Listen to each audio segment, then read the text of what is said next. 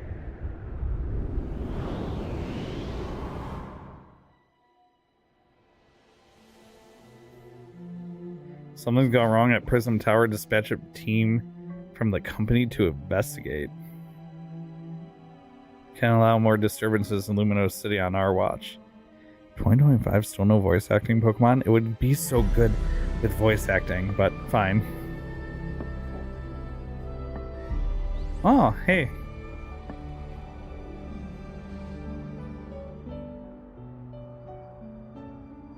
Strongest Mega Evolution user must be found.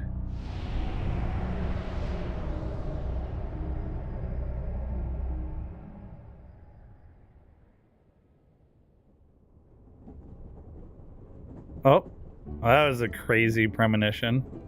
Oh, wait, or are we a Pokemon? There it is! France! I mean, Luminos City. Avant-garde de Luminos, momentarily. See, I wish there was voice acting because I don't know how anything's pronounced. So that would really help.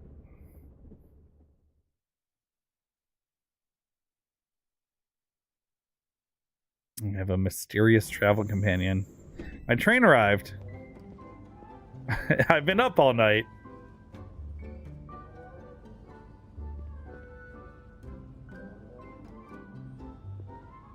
Move, control camera. I'm ready for some Pokemon battles. It was just so Kalos. The view out the train window was spectacular. It was like the very essence of Kalos region. Beyond these gates, a brilliant life full of Pokemon awaits you. If you're not from around here, get ready. The sight of Luminos will knock your socks off. Anyone want to talk about how technology is amazing? Bro, true. Wait, did they say on a plane?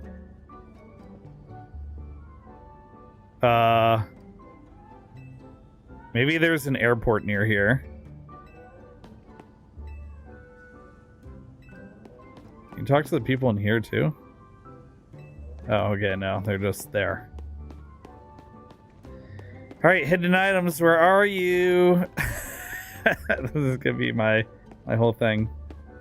It's the train from the airport. That would make sense. Oh, right. You know, I didn't see the sign does say right there. And I missed it. Silly me. Ooh. I like seeing fake in-universe advertisements in games. It makes me happy. Oh, okay, that was smooth. I was expecting a prompt or something. That was pretty smooth, actually. A little ducklet. Anyway, okay. Oh, Meg's also playing this game. My wife. Click each bench 10 times, get in the back train. She leads you, get an early Master Ball. Oh, I thought it was going to be, I needed a team of Machamp that knew Strength. And then I would have to use Strength on the back of the train to move it and pick up the Mew underneath.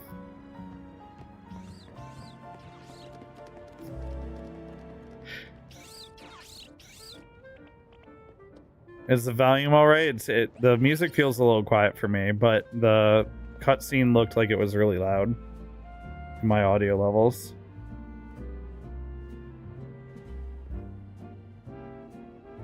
Oh, the starters! Okay, we're good to go. Get ready for the spotlight again, you three. Isn't that a little on the nose? Because their previous starters are ready for the spotlight again? Aw, Totodil's so cute. Today's mission is to add to our ranks. We'll spread the word about how great Hotel Z is. And once there's a guest who looks like they've got what it takes, we'll recruit them to the cause. Train gone just like SSN. No Mew for you. Reset save file. I'm already too. If this playthrough's been going on for over 9 minutes now, there's no way we can restart. Excuse me, yeah, hi. That's why I could never be a speedrunner. Just arrived at Gar de Lumios. I don't know how to say that. And judging by that big old travel bag, I've got hunch you're a tourist. You got it. Yes or yes? If you turned out to be a local, I would have thought I was losing my grip on reality. Oh, what? Locals can't have a bag? And you're about my height. We'll look nice standing side by side. What? Hello? Are you coming on to me? Before you get to touristing, would you mind helping me out with something? I just need a film you saying Hotel Z is a hidden gem of Luminos. Easy, right? No worries if you're staying somewhere else. I just need a hand advertising the hotel. Sound good? Good. Okay, lights, camera. Whoa, I don't even know your hotel. Actually, let's wait a minute. The sound from that ad is gonna drown everything out. True. The problems with filming in public. Suddenly someone on a loud motorcycle goes by and you have to do the takeover again. This is gonna be for Hotel A. Welcome to Luminos City, where people and Pokemon flourish together. What should I do? Character voices. My name is Jet. I am the CEO of Quarstartico Inc. Pokemon are mysterious and wholly magnificent creatures. Oh, it's the professor. Or at least it's the professor's spiel. Also, why Skidoo? They thrive abundantly right here in our midst. In fact, so many Pokemon now grace us with their presence that we've begun setting up whole zones where they can live comfortably alongside us. This is not a French accent or even an old lady accent. I don't know what I'm doing. These diverse creatures wield many marvelous powers. I'm doing like a wizard. It's up to all of us to work with them so we can live in harmony in hopes of strengthening the bonds between people and Pokemon.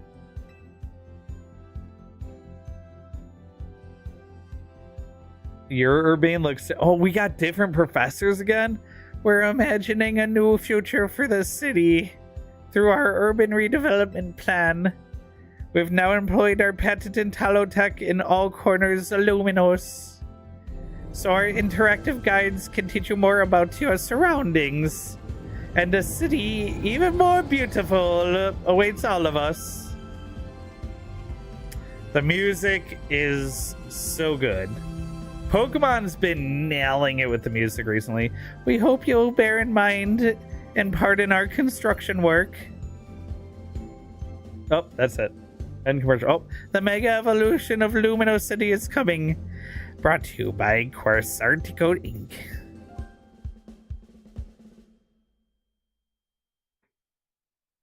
Okay. Now I just have to remember old lady wizard voice for the next time I see her talking. I like how the CEO thinks even if her ad did keep us from filming.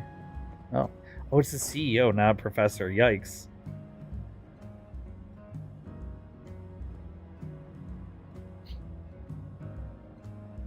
Leo keeps asking what you're going to pick. Ooh, well, you're going to find out in a second. You're going to find out in a second, Leo. And on that note, let's get to filming. Hang on, where'd your bag go? Oh, my bag's gone? Bruh. Oh, it's Pancham stole it. Little naughty Pancham. There he goes. I love the little, like, noises the little feet make. So you hired a Pokemon to carry your stuff? Not a bad idea. News to me. Wait, it snagged your bag? Sorry, I distracted you with video stuff. I'll make up for it, though. We'll catch that Pokemon. Oh, main mission. Get your travel bag back. Okay. Oh, it's very politely waiting for us to chase it. Oh, come on. We gotta chase after it. Oh, look at the little starters. Look at Totodale's little wiggly run. It's so wiggly.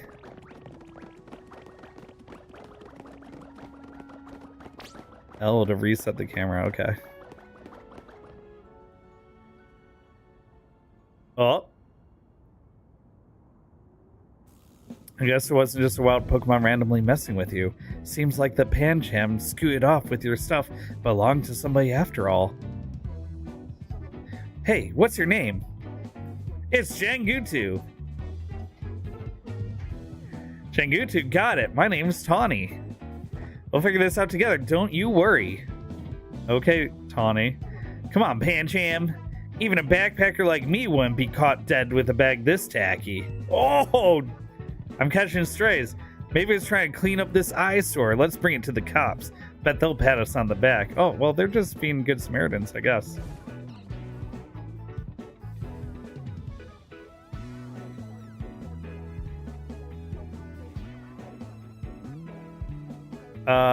That nice bag happens to belong to my tourist friend here. Hey, you're Tawny! Oh, is she famous? I can't say I know you. Did you see one of the ads I filmed, maybe? It's me, Andy, from the ZA Royale. How could you forget already? Yeah, I'm Andre. We faced off just last night. Oh, now I remember. You two weren't much of a challenge. That stings, but I guess fair. Listen up, we'll return your bag if you battle us right now. That makes no sense. If you want a rematch, all you have to do is wait till nightfall. Shut up. Pancham's itching for another shot at you. That's why it snagged that bag. Probably. Oh, that voice hurt me a little bit. I'm glad you care what Pancham wants, but if not about to let you battle me 2-on-1. Listen, how about I guide you through this mess? I'm just a helpful kind of gal, really. Your bag got stolen, right? So what's your next step here?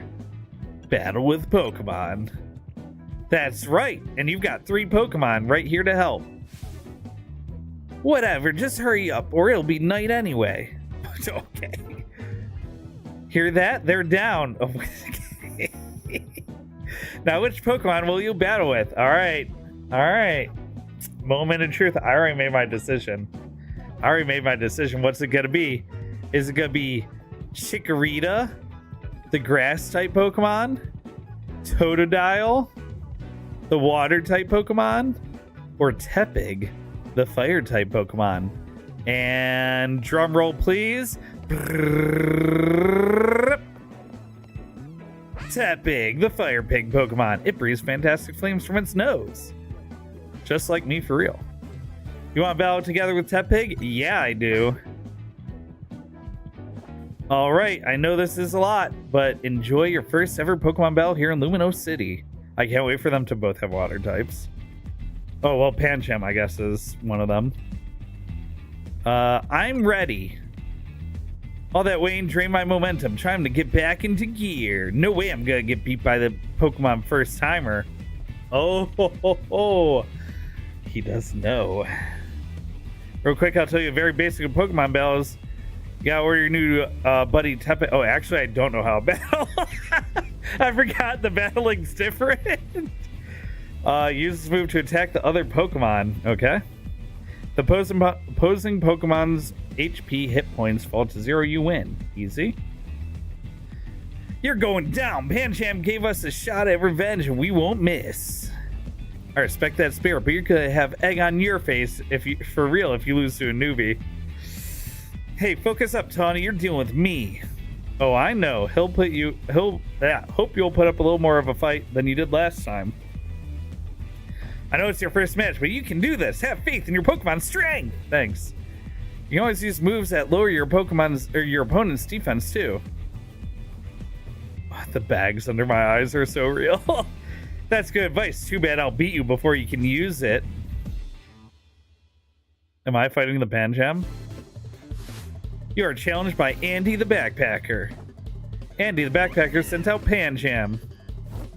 Go Tepig. Versus. Hold down ZL to focus on opposing Pokemon you want to target, then use A or other buttons to order your Pokemon to use moves. Once all the opposing trainer's Pokemon have had their HP reduced to 0, you win.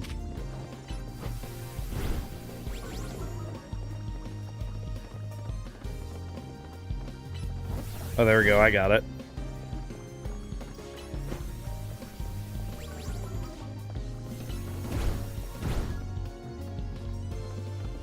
So this is interesting. Like, it'll make me use status moves more, I think.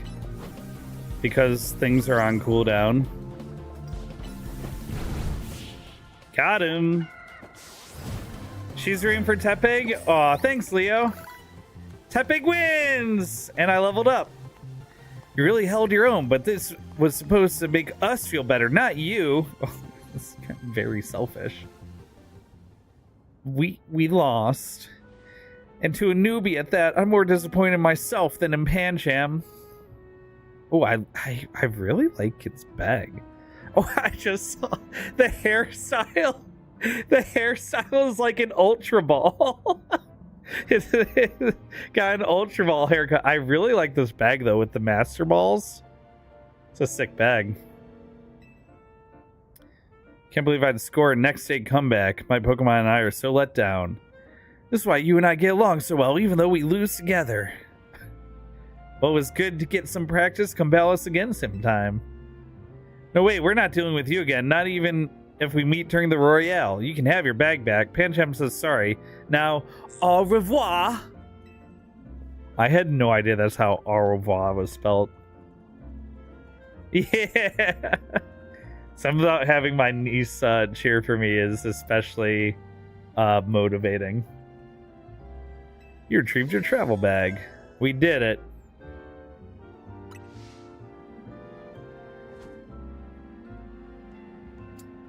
Come on. You want a fist bump? I mean, obviously. Yeah, fist bump. Put them knuckles out. She doesn't talk like that. I'm sorry. That's huge. Winning your first battle, you and your new buddy must have meant to meet. Must have been meant to meet. Must have been meant to meet. I think I've written that a little better. Why don't you keep Tepig as your partner? Something tells me you two are going to be great together. Oh, thanks so much. Here, have Tepig's Pokeball, too. We keep Pokemon these to bring them around with us. Can you imagine? One day, we're going to get our starter, and it's going to be in a Cherish Ball or like a non-standard Pokeball. And that day, I will shed a silent tear. But not today. Today is not that day. Today it is in a basic Pokeball. Tepig looks as happy as you are. Did it say snort, like snort? Oh. Okay. Tepig tail whipped me for my fist pump. I'm gonna make a terrific tool. Don't worry, Jangutu. You're gonna love being a Pokemon trainer. Oh, I do. I do. Oh, spooky nighttime. Battle zone activated.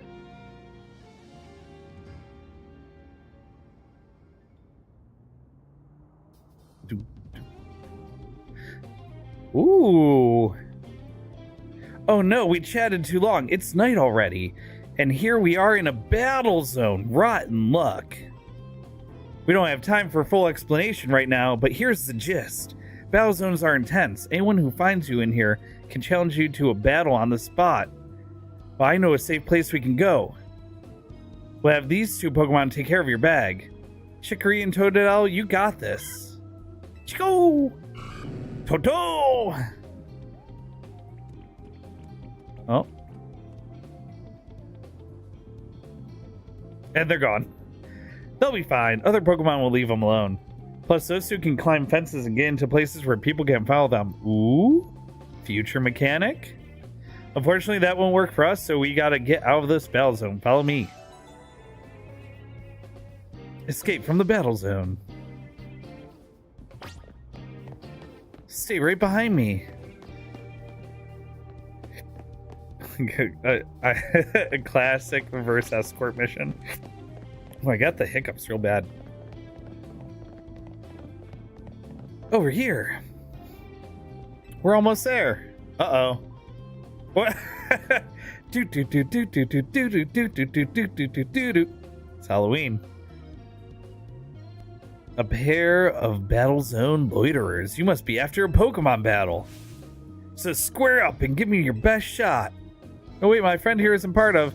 I don't believe anyone asked you. Who asked, indeed. Sounds like you got beat or Jangu. Don't worry, you and your partner can win this. She throws out Garchomp or something. Dragonite. Points I earn from trouncing you will propel me up the ranks.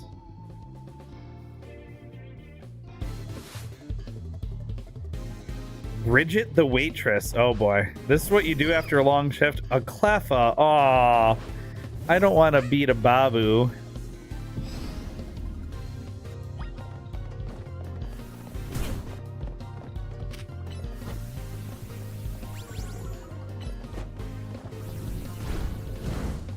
I dropped its defense and then used the special attack. Whoops. But Ember is, Ooh, critical hit. Bumblebee?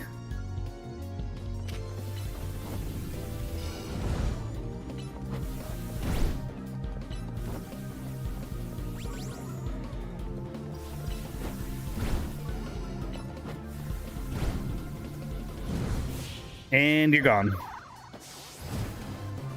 Oh, I'm sorry. Cleffa had to lose a battle so Tepig could win. If you are in the contest, how'd you get points for beating them? I don't, probably, because I'm not registered. Imagine if she lost, like, extra points for fighting a non-registered person. I tried to tell you. I wasted precious nighttime on the most useless opponent in the battle zone. Oh, so she gets nothing. Good. Okay, wow. Jangutu, you're something. Thank you. You and Tepig have some serious teamwork going. Anyway, that was a good lesson how intense the battle zones can be. Here's my advice as your kind new friend who loves helping people. Let's get the heck out of here before someone else comes after us looking to battle. This girl's gonna be like the current champion or like a potential current champion or something like that. Oh, ladder. Uh-oh.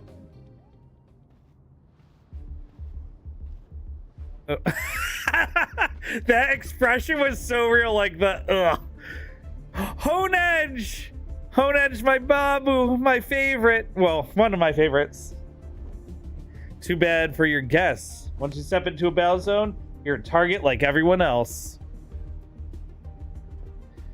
If that's how you want to play it, you take me on. Yoo-yoo.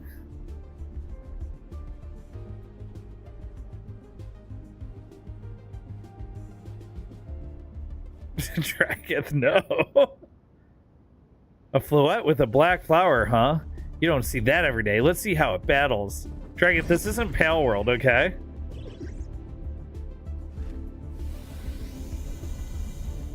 Oh! Oh no! It's basically... Someone basically pulled out a gun, Dragon. It's almost like you knew what was going to happen. They would have been deleted, and almost certainly.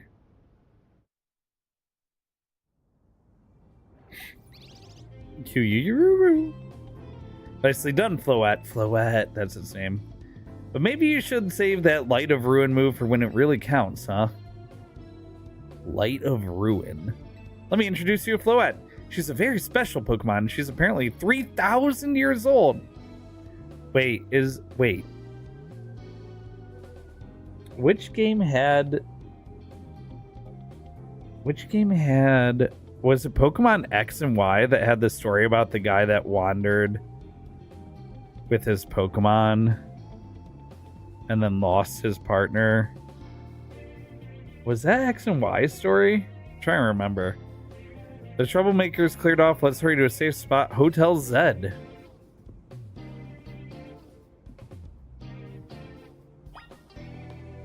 Escape from the Battle Zone!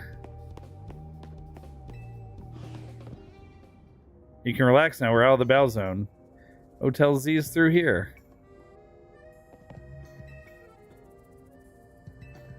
Through where? Through here? Oh, okay.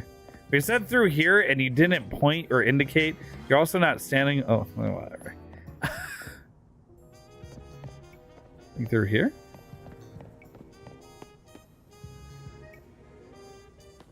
Up here? She's not doing a very good job directing me to Hotel Z for someone who wants me to go to it so badly. Ah, here it is.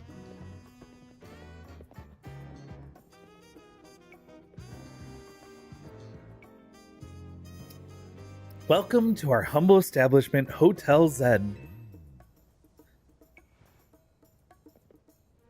I like the little bongo music going on. We pride ourselves in offering the most tranquil, relaxing stays around. To all the guests we don't have, come on in.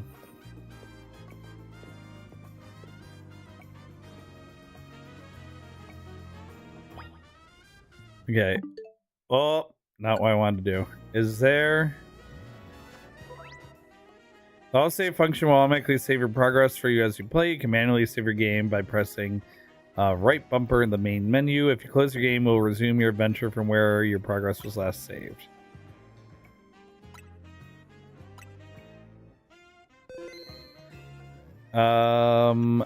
Is there help in settings? Settings. I want to make sure text speed is set to fast. Camera is all fine. Sound, okay, sound is all cranked up. Let me make sure the sound is cranked up on my monitor as well. It is. I'm just worried that my alerts are going to be especially loud. Let me check my beacon mixer right here.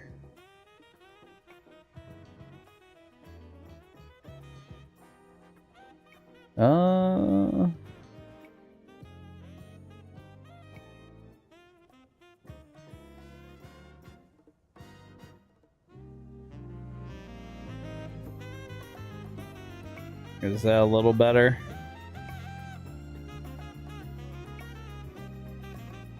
We can go a little higher than that still.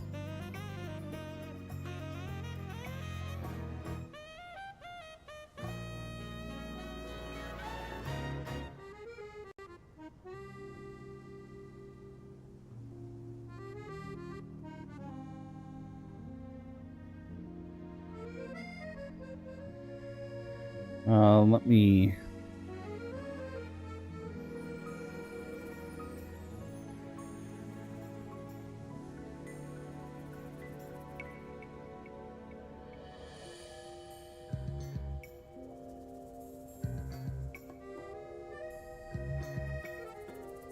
Okay. We'll see. Hopefully it doesn't, if we get an alert or something, it doesn't blow out our ears. Okay. The music and sound should be a little better. I'm back as... Oh, yeah, I think it's Pokemon X and Y that have that story about the ancient person and the flower Pokemon. Good news, we've got a guest. Hi. So, this is the owner of the travel bag sitting over there.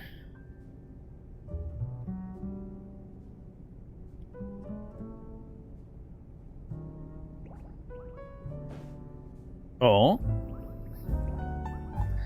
Oh, a Zygarde cell. That's right, this is Jangutu. He stepped off the train in Gare de Luminos and right into a world of trouble. But he battled his way out, clicked with my Tepig perfectly. So I entrusted him with Tepig as a partner. A wise decision. People and Pokemon meet when fate dictates it should be so. Yeah, it felt like they were meant to be a team. But then night fell and we got caught up in ZA Royale stuff, so I brought him here. I see. I was concerned when a bag arrived with no owner. That is why I sent Floette out to seek you. It seems my worries were unfounded. No, I'm glad you did. Floette saved our skins with her Light of Ruin. It's a heck of a move. You're so wise, Az. I can't believe his name's Az. I almost believe you really are 3,000 years old, like you always say. Jangutu, I believe you have been led here because this is where you are meant to be. Yeah, Az. I am Az.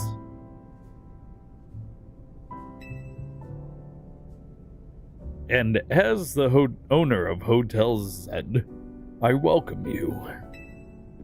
Dragon, this is a world where people have creatures that are sentient and capable of tearing people in half. When people ask, like, video game worlds that would be good to be spirited away to, I always say Pokemon because it's a world that's safe enough where people just leave unattended 10-year-olds out to travel between cities. Anyway, pray allow me a few words. I hope you'll indulge me as your host. Tawny entrusting you with Tepig makes you its keeper, a Pokemon trainer. So hear me now, Jangutu, for Pokemon are truly wondrous creatures. Every Pokemon possesses great power of its own, and it will wield that power for a Pokemon trainer it has placed its faith in. I urge you to treasure your Pokemon and never betray that faith. That is all I wish to say. Room 202 is yours to use. You obtained the key to room 202. You can take the elevator to the second floor. Rest up for tonight, then come meet me down here in the lobby tomorrow morning. Okay. Also, I love this smooth piano music. It is a vibe. It's like old like piano bar music, you know? Just bass and a piano.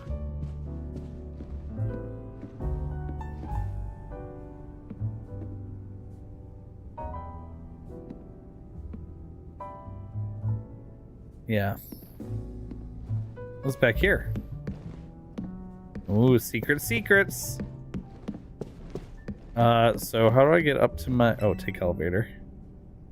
It's a well-worn elevator. Which floor would you like to go to? 2F? Mew.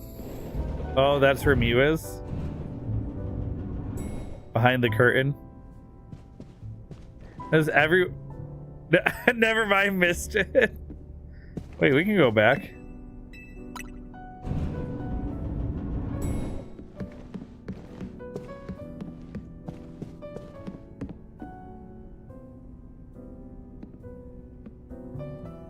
Looks like there's chairs and a table in there. There's a Mew outside in the windows. The Mew was in our hearts all along. It only works if you haven't gone to the next floor. Shoot. Room 202. They only have 4 rooms up here. Ugh. I gotta share walls with 2 other rooms. I'm the only room that shares walls with 2 other rooms. It's the worst room in the hotel. If you know, you know. The room I had for TwitchCon was a corner room, and the shared wall I would have was shared with a fire escape. So I had no shared walls. It was fantastic.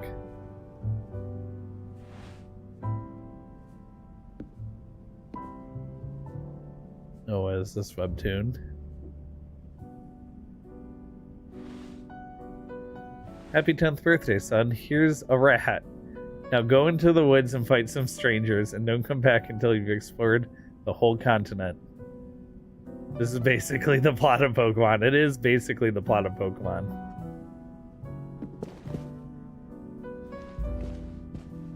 I need this song on my Spotify playlist for my chill streaming playlist. Someone left you water and other amenities on a top chest of drawers. This hotel already has better amenities than my last hotel. By the way, if you don't know what these things are that my character is rubbing up against right now, these are usually in the closets of hotels. You put them out and unfold them like this, like you see here, and you put your suitcase on top of them so that you can unpack or pack your suitcase. Yeah? That's what those are for. Rest until tomorrow morning? Yep. And then the hotel charges you for drinking the water bottles. Yeah, they don't do mini bars in hotels anymore. They do like by request amenities only.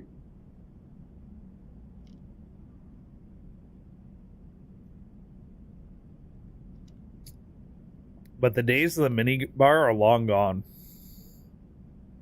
Hey, sorry, no, I said you should sleep, but can we talk for a sec? Oh, look at my character. He needs sleep. Look at me. Look at me. I need sleep. I need so much sleep. Okay. What is it?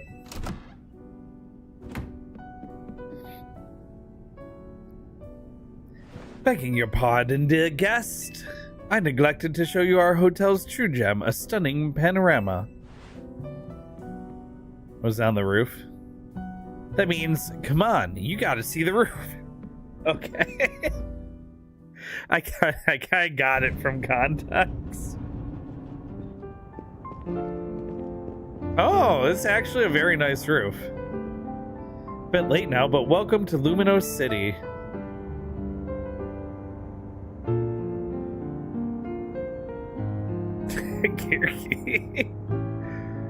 It's got its weird parts, but it's a good place. I like it here.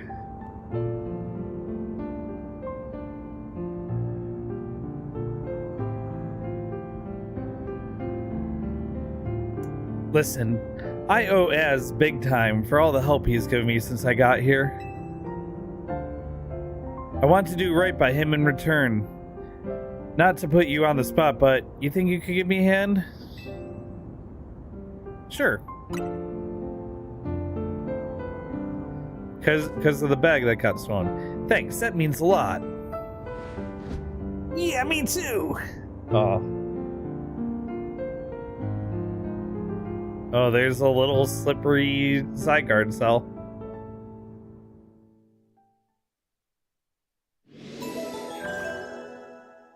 Oh, we did it. We escaped.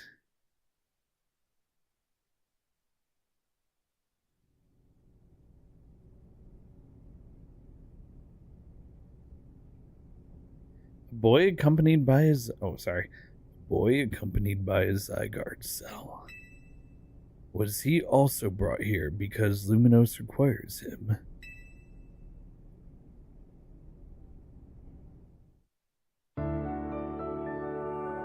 Guy needs a bigger chair. True. You think you go high school DxD? Wait. Wait, does that show even have a game? Rather swear myself to a demon hunter harem than be made homeless at 10. Fair. Fair. You love that sound for the new day starting? Oh, I could have just left it playing. You like the sound so much. Is it better than hearing my random anime playlist blasting when my alarm should be off?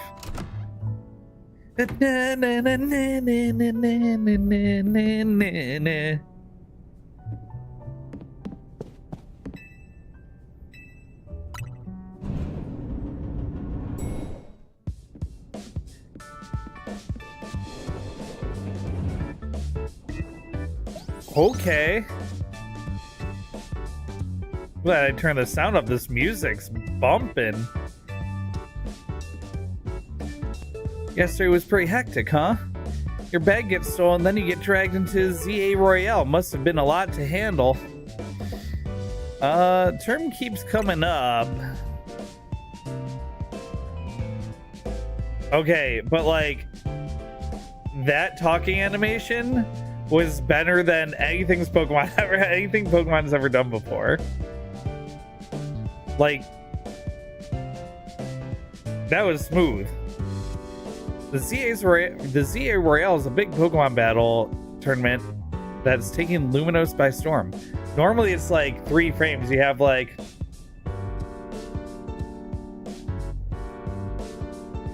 when people are talking. Okay, it's less good when her head's not moving around. I'm competing too, actually. What made you want to join? Try and become the strongest trainer around so I can help protect Luminos. This is actually what I wanted your help with, remember? Our talk last night on the roof? I know this is some, but can you join the ZA Royale 2, Jangutu? Come again? Your Rotom phone is buzzing. You received a message. Oh, I'm sure this won't be contextually important. Dear Jangutu, you're invited to join the ZA Royale, a battle tournament to determine the greatest Pokemon trainers in Lumino City. Anyone who attains the highest rank, rank A, will earn the right to call themselves one of Luminos's strongest trainers and be granted a wish, as long as it is in our power to fulfill. If you want to take part, please open the attached file to install the ZA Royale app on your device. We eagerly await your enrollment. Sincerely, ZA Royale staff. So it's a Battle Royale mobile game? An AR Battle Royale mobile game? Was that your invite? Great timing! I figured they'd invite you since you held your own when you weren't even signed up. They want you to join because they figure you'll liven up the competition. I also got that message out of the blue after I did some battling here in Luminos. Luminos is wild! The bigwigs around here really want to find a crop of strong trainers. Let me see your Rotom phone for a second. I'll set the app up for you. I can put in my contact info while I'm at it.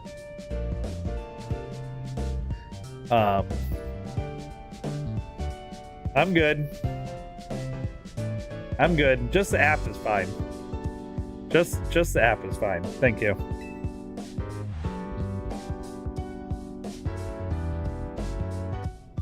Can't wait for the Chess Arena Royale playtest next week. Ooh. Did you see the typing? There's a typing Battle Royale game now. There's the install button. There's the install button. Voila! Installing. ZA Royale app successfully installed. Okay, the app's ready, but are you? I can't force you, but I'm kind of begging here. Please join me and the rest of Team MZ to win the ZA Battle Royale. I'm going to fumble over these acronyms so many times. You've got the makings of a really good trainer, and I'd love if you could use your skills to help me, to help all of Luminos, really. That's a lot at once. I know I'm coming on strong, but that's because it's so important. Please. You got the makings of a really good trainer, and I'd love if you could use your skills to help. Me to help all of Luminos, really. Oh, I can't, wait, should I have said that's a lot once again? Seriously, I'm so relieved I could almost cry. Thank you, that means a ton. Welcome to Team MZ. I can't wait to see what you'll do. Let's get you all signed up on the ZA app. Ooh, you would have been terrible if they made you actually use a phone app to do all of this.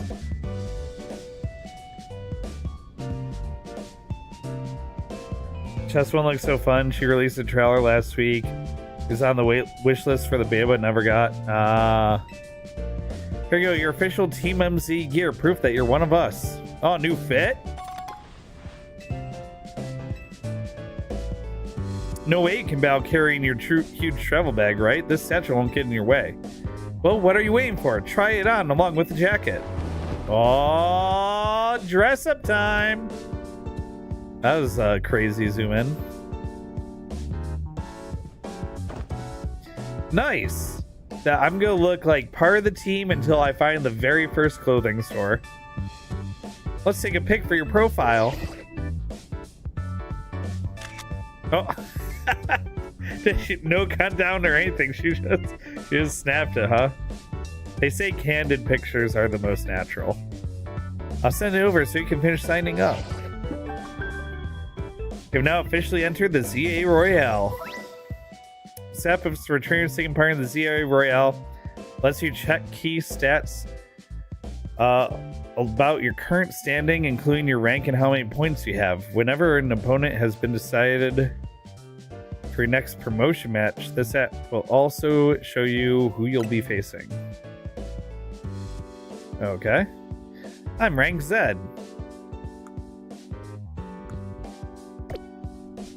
There you go, all set. Looks like it starts you at rank Z.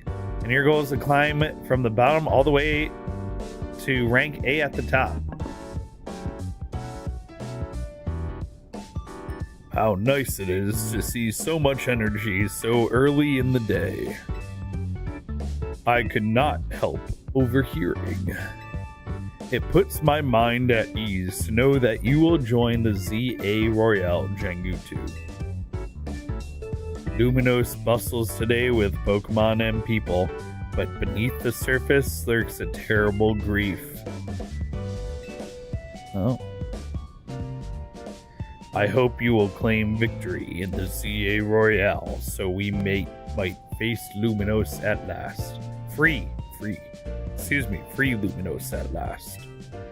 To that end, you should explore the city day and night.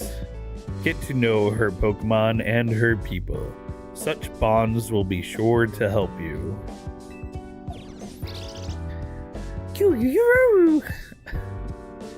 Don't worry, I'll teach you everything that you'll need.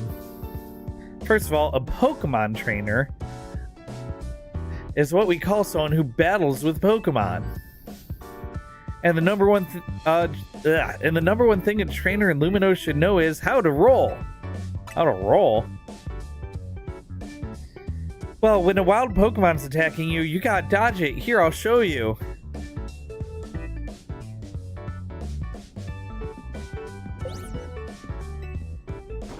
Oh, she went down hard. And that's how you roll all the way of a move. Tawny, could you tune it down like two notches? I don't know what voice I'm doing here. Can't you shush them as yell at them a little? It would be unseemly for me to shout and scold, especially since I have been enjoying their antics. Why is there a luggage thing in the lobby? Because they don't know what it's for. That is someone used the provided assets to just decorate without really knowing what it is or what it was for. I think I haven't been to Japan, but that is like a item you would have when you have a lot of space. And from what I understand, there's not a lot of space in Japan accommodations generally. So there's a good chance that whoever did level design on this room doesn't know what one of those is. Oh, okay. So there is a chance that it got put that Az put it out there to leave your bag on top of it and just never put it away. So less the developer not knowing what they're doing, more an in-game character being lazy. Yeah, true. Distance Storm paying more attention than any of us. Anyway, Tawny is teaching Team MZ's new member an important lesson. New member! That's not her voice. I'm sorry. I shouldn't have done that. That would kill me if I had to do that voice all the time. Weren't you just complaining about me being loud? Fair. Sorry. Is this the new member?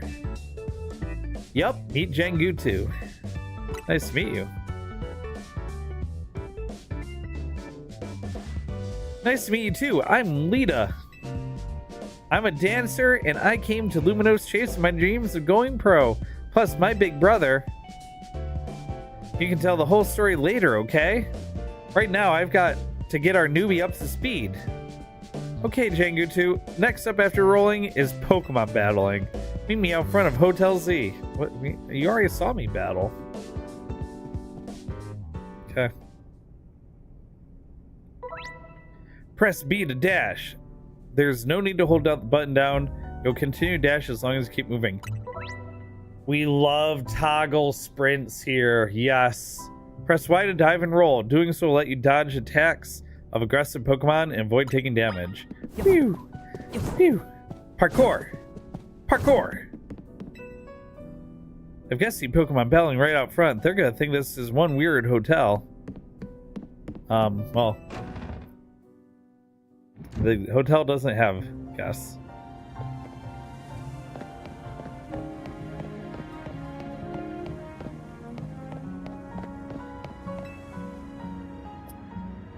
Ready for a Pokemon battle with me? You're on. I'm ready to start playing the game. Good. In the Z Royale, how well you battle is everything. So let's see how you do. In a second. I got the roll. You'd be yelling parkour. I can't wait to find out all the things Distant Storm was anticipating of me when I got the game. Versus.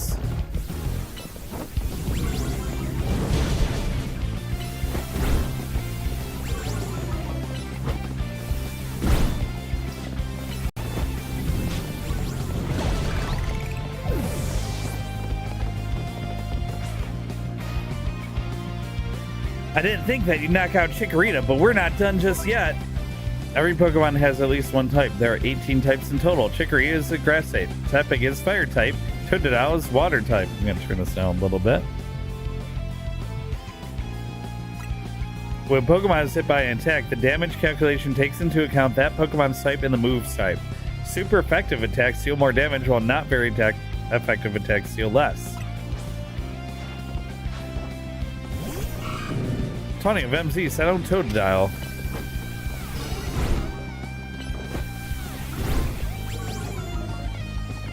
Not even good. Oh, and it has a little symbol for Ember to show it's not very effective.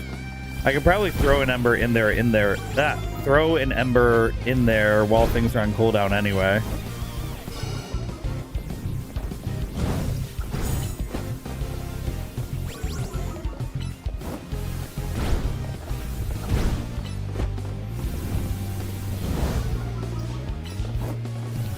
Got it. The way this one gets both other stars just sends me.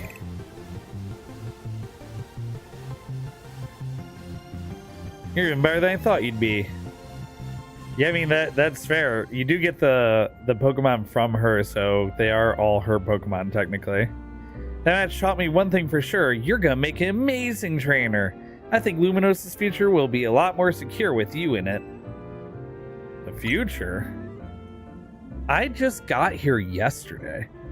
We'll talk more about later. No, this is pretty important to me. How long do you think I'm staying? I have a 3-day weekend. Before that, we've got to get you ready to take part of the ZA Royale. The more Pokemon you got, the better your odds of winning. So we got to get you into the Wild Zone and catch some Pokemon, but there's somewhere else we need to go first. Pokemon Center, they're an oasis of calm. They're oasis of calm for weary trainers. I almost said travelers. Your Rotom phone's map will tell you where Pokemon centers are located. Map app shows names of areas, information about various facilities around Luminos. Also has a handy guidance feature that can help you find your next destination. Check the map anytime while you're out exploring by pressing plus. From your map, press X to open your mission list and L and R to switch between two tabs. Check details of missions you currently have. If you have multiple missions ongoing, you can also change which one you want guidance enabled for.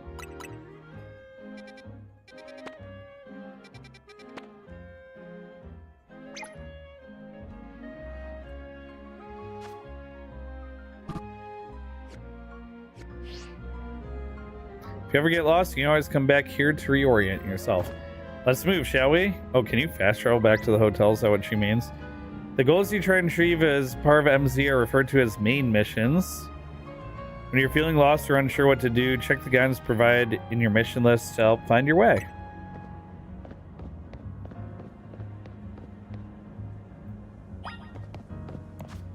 Let's save.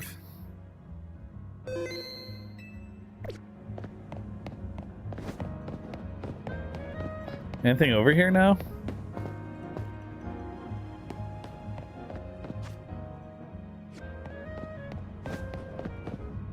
Uh-oh, well this sucks.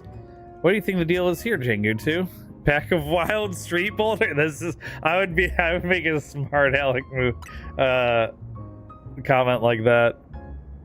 However they got here, they're definitely boulders. They're wild Pokemon who use a move around here. As if we're not sure on customers already, we won't see any business at all with these here. I know a special route we can use as a detour. Follow me. Oh boy, can't wait to get Rock Smash later. That's gonna teach me how to use ladders.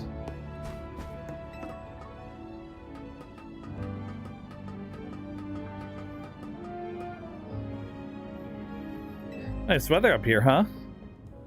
I just gotta drop down over there and we'll be near the Pokemon Center.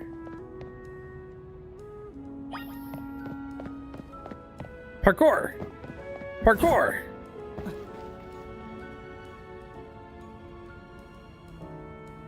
Obviously, that's sort of a one-way route, so we'll get back to the hotel another way, but now you've gotten a glimpse of the city's back ways. Anyway, detour complete. I'll show you the rest of the way to Pokemon Center. Okay, it's right there. I can see it.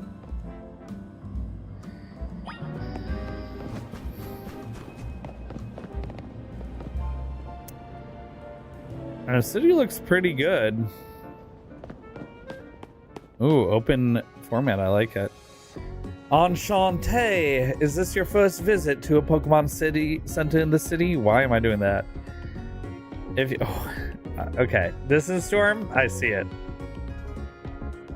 If you bring us your injured Pokemon, we'll heal them no charge. We sell items too. Also, might I recommend that you install the Pokédex app on your phone?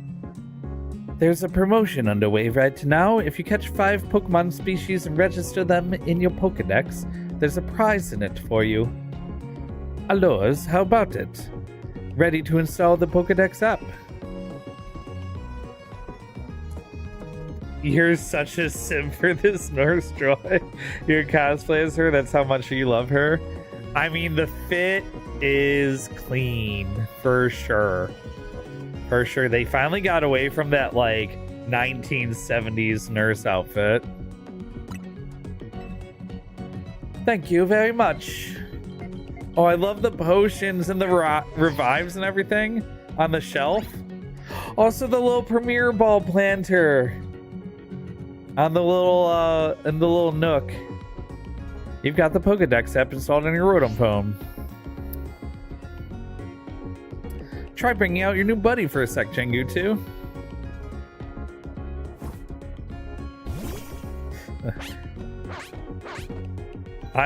The circles. Oh, I should have made my. Okay, what if I made my features like Larry and I'm Larry on vacation? Tepic Ziv has been added to the Pokedex.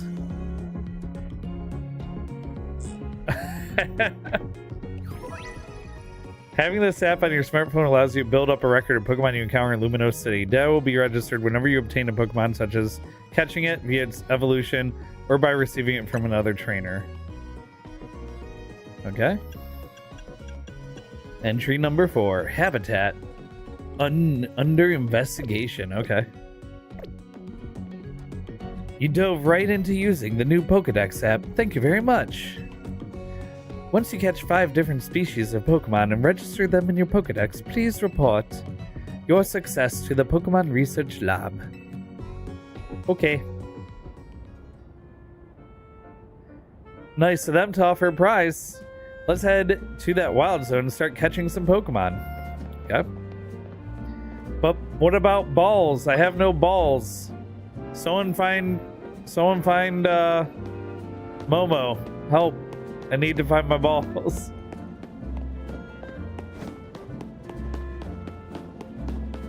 Nurse Joy and Officer Jenny shipping. I haven't seen Officer Jenny in this game yet. Ooh, a potion. Hey, that wasn't yours, right? No? Okay, good. What's this? An antidote. Classic. Whenever you see a green light, it's marking the boundaries of a wild zone. There are areas where you can battle and catch the city's wild Pokemon. They keep getting more wild Pokemon in Luminos, so wild zones were set up for them to hang out in. The different wild zones have different Pokemon living in them. Now let's get you catching some Pokemon. You'll feel better with a larger team. Green part. Wild zones are sectioned off areas in Luminos City where wild Pokemon can live in conditions similar to their natural habitats. If you go into one, you may be attacked by aggressive Pokemon, but you'll have plenty of chances to catch Pokemon as well. Find wild zones by pressing plus on to open your map. Into the wild zone we go. Into the thick of it. Don't forget, a wild Pokemon comes at you. Be ready to roll and dodge its moves. Parkour. Parkour.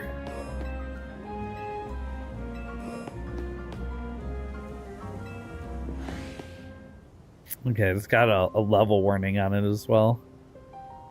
Also, who parked like that? Aw, Fletchling! One of my favorite starter bird Pokemon. See that little Pokemon that popped out from behind the taxi? That's Fletchling. You can try and catch it. I already have a fire type, though. It's pretty relaxed, so you won't run away unless you attack it. Perfect for catching practice. If you want to catch a wild Pokemon, you'll need to throw a Pokeball. But first, ZL to target the Pokemon. Then you can press and hold ZR to aim a Pokeball. When you're ready to throw, let go of ZR and let your Pokeball fly.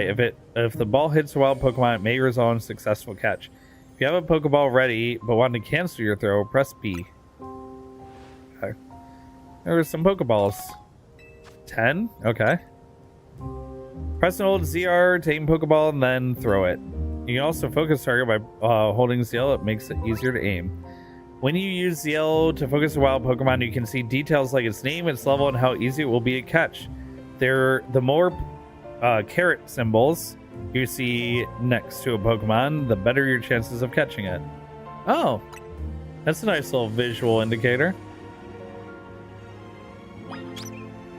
Oh, I have a good chance of catching it. Oh, I didn't get it. So close. Like you saw, hitting a Pokemon with a Pokeball doesn't guarantee you'll catch it, but don't worry. One more good donk with a Pokeball, and I bet you'll get it. And also free aim.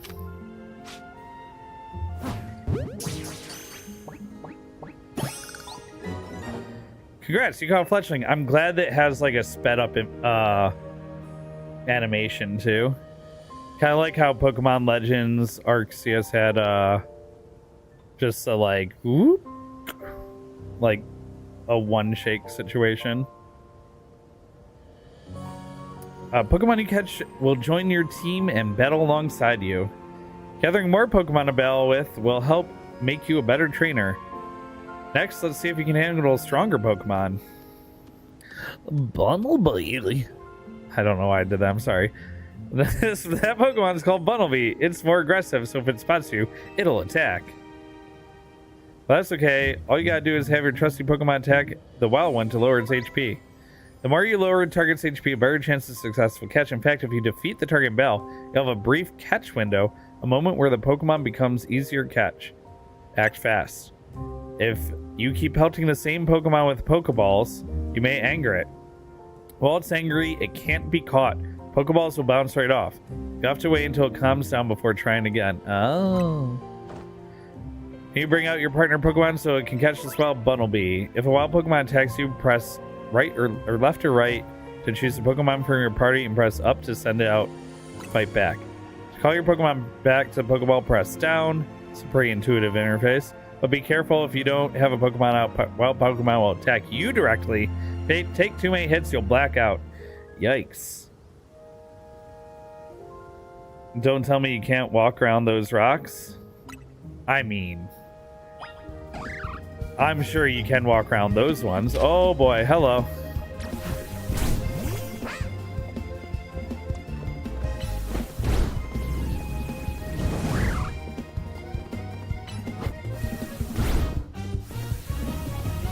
Alright, how long is this catch window?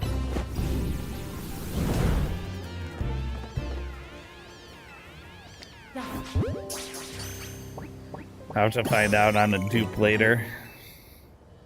That's how you catch a wild Pokemon. One more thing, crouching helps when you want to sneak up and catch a Pokemon. It's harder for a Pokemon to spot you if you're crouching and hidden in tall grass or something. Classic Legends Arceus mechanic.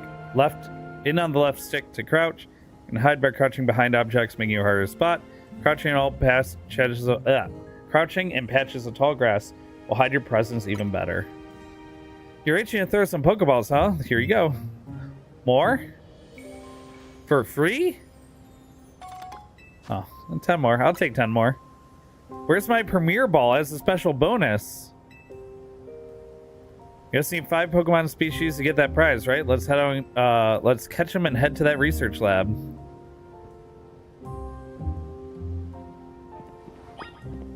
But yeah, the rocks being in the middle of the road, you can absolutely just walk around these. It's not that egregious, you know? Hey, do you know about potions? Should use some on your Pokemon when they've gotten hurt in battle. Hey, thanks. So one thing I've noticed in modern Pokemon games they do, if a trainer has like or if an NPC has a trade or something to give you, the text box will be a different color than just the white text box to indicate you should talk to that person. Using potions is a great way to heal up your Pokemon without visiting Pokemon Center. Hey, thanks, man. Scatterbug. Come here. I got a Scatterbug. Alright, this Scatterbug we murder. Sniper Monkey.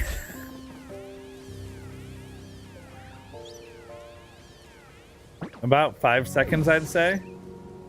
It looks like about 5 seconds for a capture window.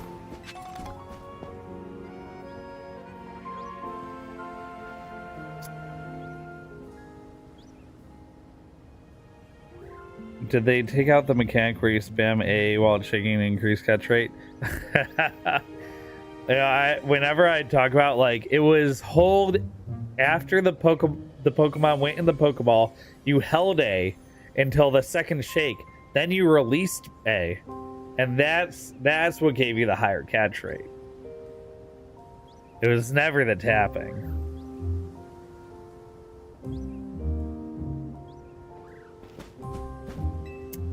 The trick to hitting Pokemon with a Pokeball is focusing on was yell.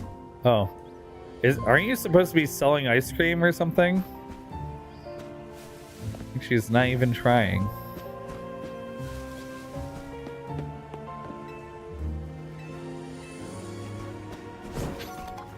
Oh, okay, so just running over.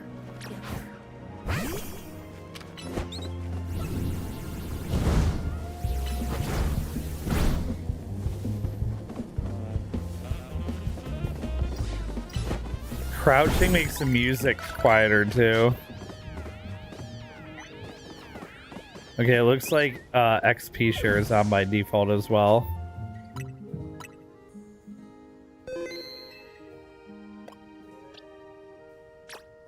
Let's check the summary. Let's check our Pokemon out here.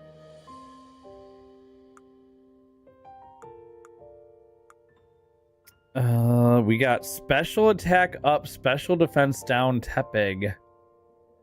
I don't know if Tepig's a physical attacker or a special attacker, actually. And we can't see its IVs yet, if that is a thing we can see later. Attack up, Spadef down. Fletchling. Bumblebee, speed up, Spadef down. Scatterbug, attack down, Spadef up. Ugh. Ugh. Okay. And not like I was gonna use Scatterbug anyway. Okay, first of all. Weedle?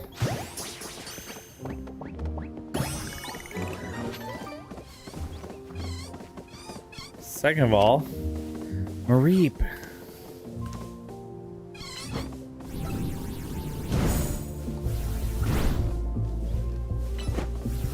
So wait, while that's happening, can I capture this one? Interesting, okay. Oh, excuse me. I'm learning things.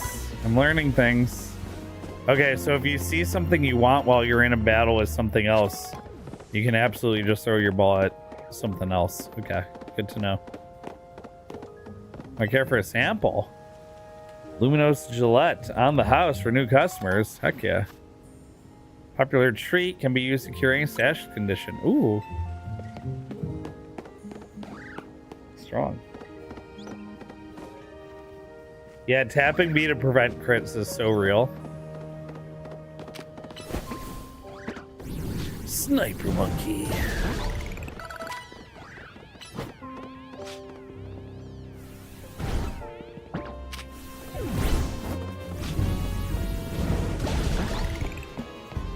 Let's train tapping up a little bit. Okay, so you only have to run over the little glimmers to pick up the items. You don't have to actually tap A. That's good.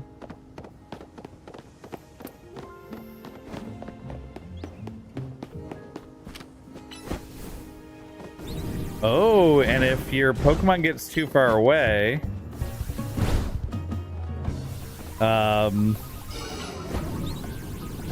it'll teleport to your side for the fighting.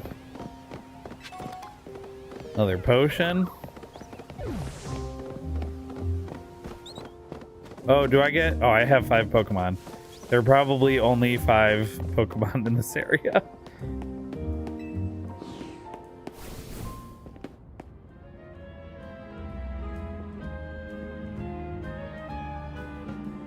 Go Affliction build 20 Pokemon to world record level 60 speedrun. No. I'd rather go Blizzard. I'd rather go Frost. Frost AoE.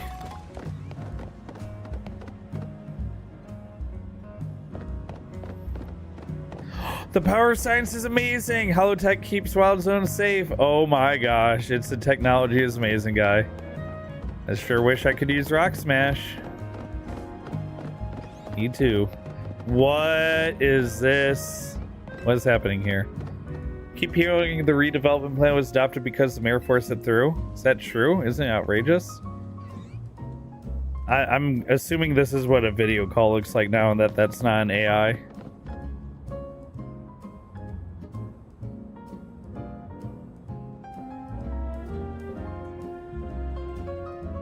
Yeah, if there was AoE, that would be really good to know for like speed training.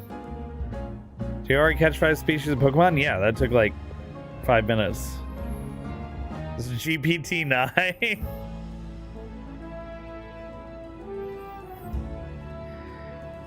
Now you can go to the lab and claim that prize. I've got an errand to run, so I'll catch up with you after. I'll get in touch if anything comes up. Okay, bye. Bye.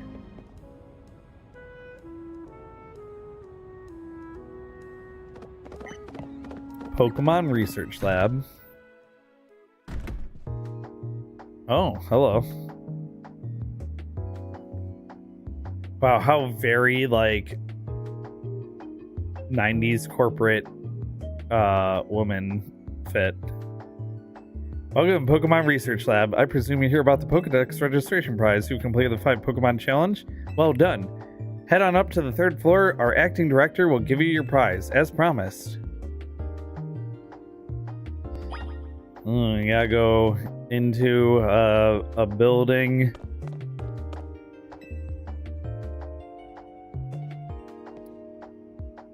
An unknown building to collect a prize, huh? The professor... Wait. The whole city looks different. Even the professor resigned his position. What? You can have up to 6 Pokemon in your party at a time. Catching more already get 6 will be sent to your boxes. Retrieve Pokemon sent to your boxes from main menu. Okay, perfect. Pokebox access from anywhere is one of the best changes they've ever made.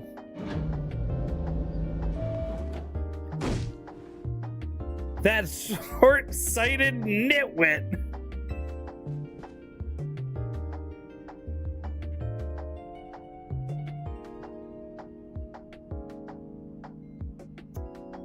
That stupid mayor's poured even more money into that ridiculous urban development plan?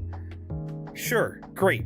More Pokemon. Love it. But you can't just throw them in a wild zone and call it a day.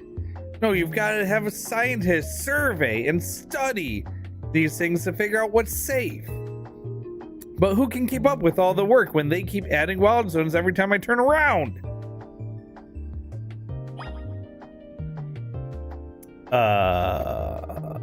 Does the elevator not make a ding noise, or are you just venting? This person has a very specific color. Is that a gamer chair? That is such a gamer chair. Oh my gosh. Oh, looks like we have a visitor. You here on your lonesome? And it's just me. Ooh, that's cold. Your Pokemon don't even count for anything? Oh, that's a bait.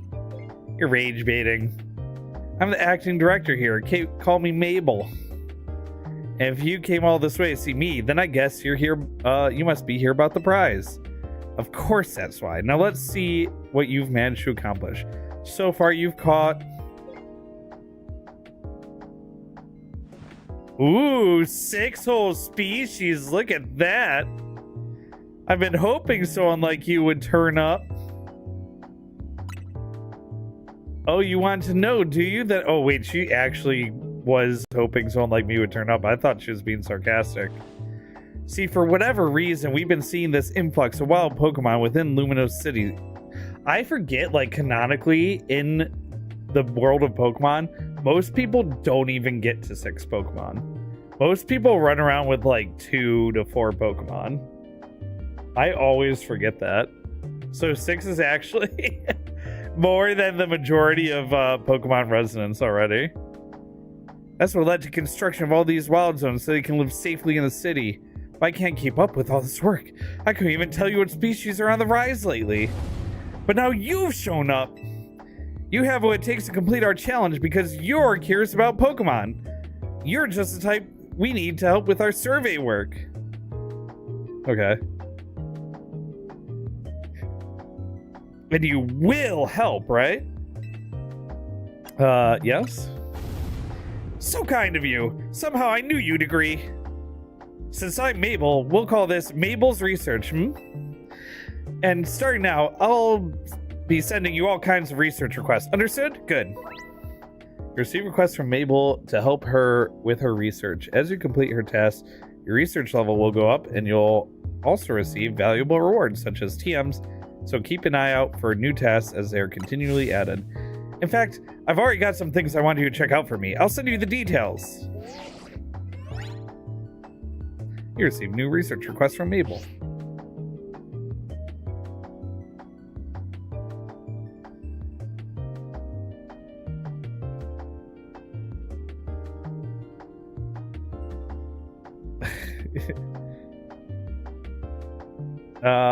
You get lots of catching XP now, Kira. I think you get the same XP for catching versus defeating. No, actually, I think it is less. Now that we're working together and all, I guess you could. I can tell you, I made up this whole promotion thing to trick folks into doing my research work. Doing the work earns you research points. So look at that, you already got some. In fact, you earned enough to go from level 1 researcher to level 2. It's a red letter day. As a reward for increasing your research level, you get an amazing prize after all. Press X to open the main menu and check out Mabel's Research and claim your rewards from me.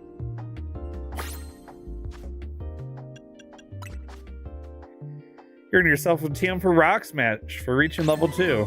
Oh.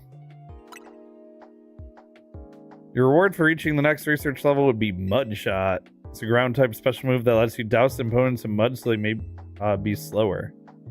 Oh. Oh, cooldown. Wait, so do moves not have accuracy now? Is it just cooldown time? Interesting. Level 50 Shiny Charm, 49 Master Ball, 3 Golden Bottle Caps. Oh, get me there. I want to go to there. Complete more tasks for me. You can keep raising your research level, earning yourself even more lovely prizes. My research advances. You'll learn more about Pokemon, and we both come out winners. And that TM I just gave you, you can use it to instantly teach a Pokemon a move that's on it. TMs can be used over and over, so over and over on as many Pokemon you'd like to. See how nice I am? Though not every Pokemon can learn every move out there naturally. Anyway, good luck. Get out there and learn all the new Pokemon neighbors for me. I just imagine she talks about a minute because she's super overwhelmed. Requests. Filling your Pokedex. Catching different types. Surveying Wild Zone 1. 1,000 points. Oh, there's only 2 more Pokemon in Wild Zone 1. Trigger evolutions. Win battles. You can go get the 2 Pokemon that are in Zone 1.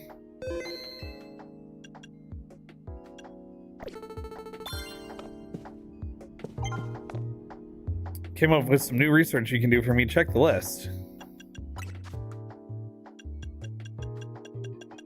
Okay, that's the list I just looked at. Supposed to over level your starter until Dratini halfway through the game. Only way to play. I've been playing like a lot of ROM hacks and stuff that have level caps. And I actually don't mind getting, like, capped before certain gyms. I recently played the Cobbleverse mod pack for Minecraft. It had an automatic level cap system where you had to then go defeat gyms to raise your level cap. And honestly, I didn't mind that at all. And check out Team MZ's logo.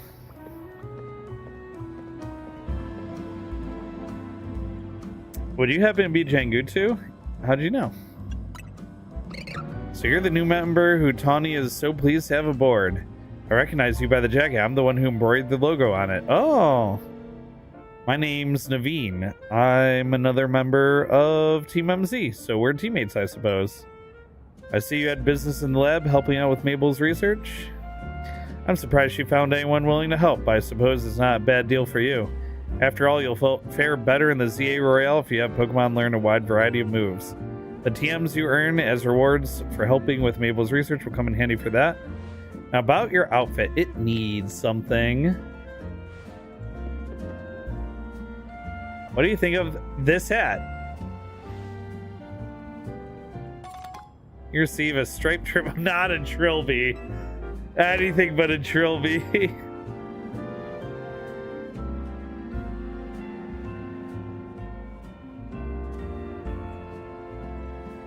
Oh, I'm gonna have to say milady to every woman now because I'm wearing a Trilby.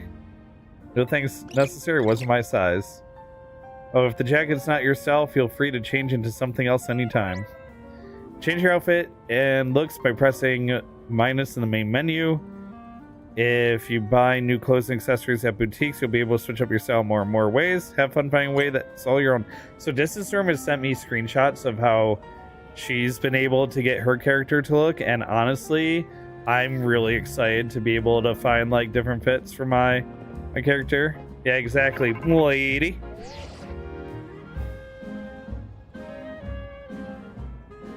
I like that. Not only does it force variety, but it forces me to like care about how I'm going, like to actually strategize my gym fights and everything like that, as opposed to like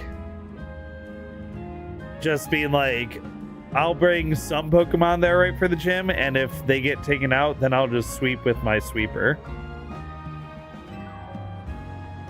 Hey, did you get your prize? Sure did. First TM you got from Mabel was one for Rock Smash, right?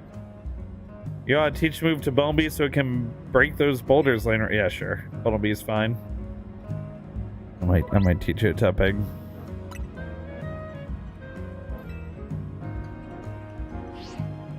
The real reason she wanted me to learn all that, or to get all that, was for clearing the road out.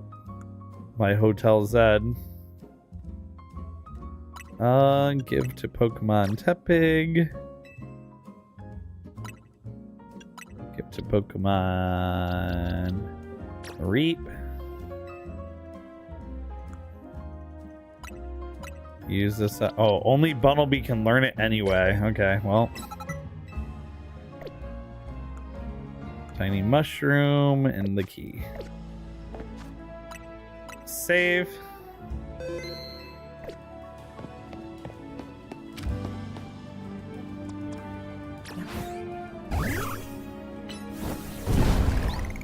Oh. Ooh, revive. Hold on, free item.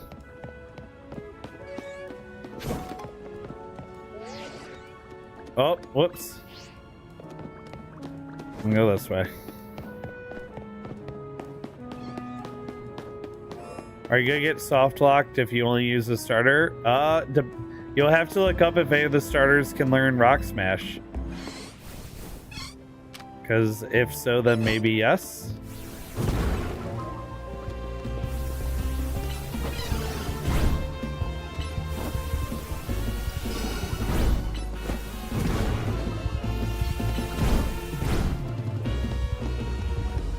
Oh, right. Tackle is stab right now, so it's a better move.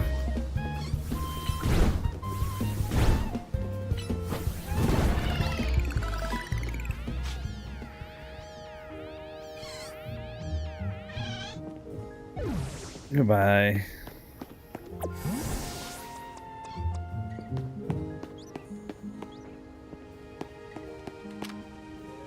So Fletchling, Scatterbug. There's at least one more Pokemon, or two more Pokemon in this area. Weedle.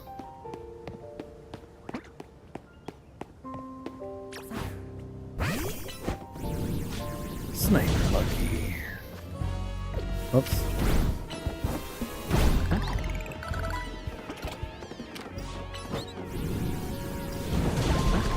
I should have caught that one that survived an ember.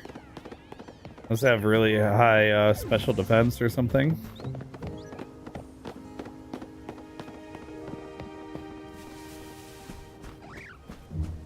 It might need to be night for the other two Pokemon to come out as well. So I don't want to spend too much time on it. Okay, you can quick swap them. Don't have to call things back to send something else out. And also you get experience for using external moves. That's interesting.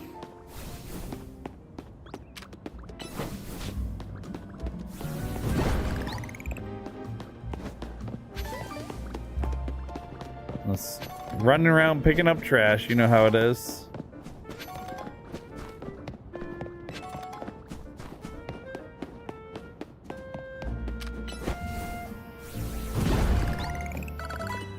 If you're looking for Hotel Z, it's straight down this alley here. Sure is. Game made me sad, not because of the story, because of the quality. I don't know, I think it's fine so far.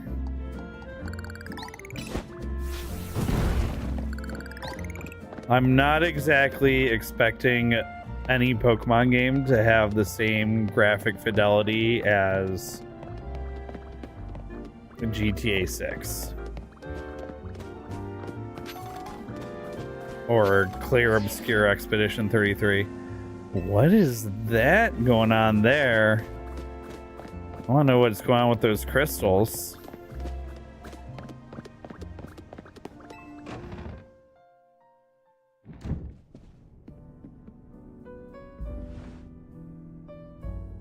You have no idea what's happening with the combat, so it's confusing to me. It's kind of like how they experimented with the combat in Pokemon Legends Arceus, where you could catch things outside of combat and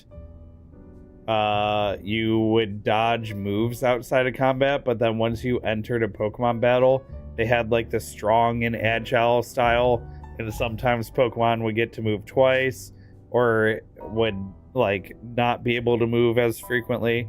except they took that a step further and just made the whole battle RTS style.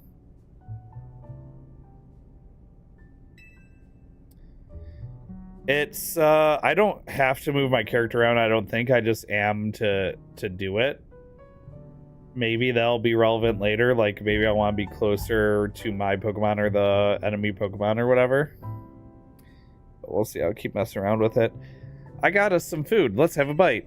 Have you ever dipped fresh baked croissant in café à l'eau? Sheer perfection. I should learn how to do a French accent because clearly all these people are French. Get ready.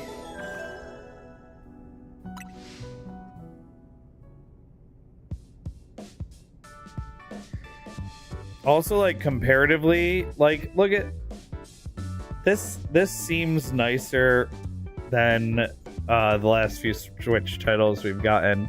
I think it would also matter if I was playing on Switch 1 versus Switch 2. I wonder how well it would run on Switch 1, but obviously, this was, for me, this was the game worth buying a Switch 2 for. If the paintress turns out to be pain delusion of your Pokemon into the dream of the 3,000-year-old hotel owner, I'll lose it. Carrick, did you catch any of my Expedition 33 playthrough? I went with the Verso ending.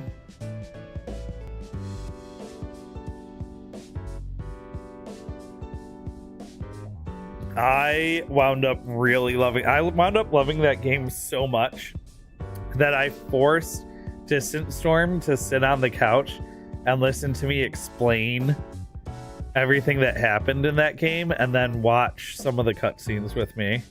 That's how much that's how much Expedition 33 touched me artistically with its narrative and music and everything. The combat was okay. I still it was engaging enough for me, even though I don't normally like turn-based strategy games, even though I play a lot of Pokemon. It was still engaging enough where I got really into it. It made me want to try Metaphor ReFantazio, which is also a turn-based JRPG that won a bunch of awards last year and is on Game Pass. So I'm thinking about trying that game as well, even though it's a totally different type of game. You just watch Justin play it. You missed enough of it that just all seemed like Inception slop, but it seemed dope if you actually played it. Yeah. It was... If you don't watch all of it, then I can totally see how confusing it is, especially because when I was trying to explain it to Distant Storm, I was like, explaining it is just so inadequate to experiencing it. Starting to get used to Luminos, it can be kind of bewildering at first. It's fun. It'll be more fun when you stop making me do what you want me to do. The Wild Zones must have been a shock, right? The facial expressions definitely have gotten better in this Pokemon game. I don't think they're ideal model for how we humans and Pokemon can coexist or anything, but it's good that we have them. Is that a notification from your ZA app? The bags. This is a promotion match announcement for the trainer Jangu to rank Z. Rank Z. The opponent for your next promotion match has been decided. You are to face trainer Zach, rank Z. Oh my gosh, are all of the promotion trainer names going to start with the letter of that promotion? Like, is my next promotion match gonna be against Yordle?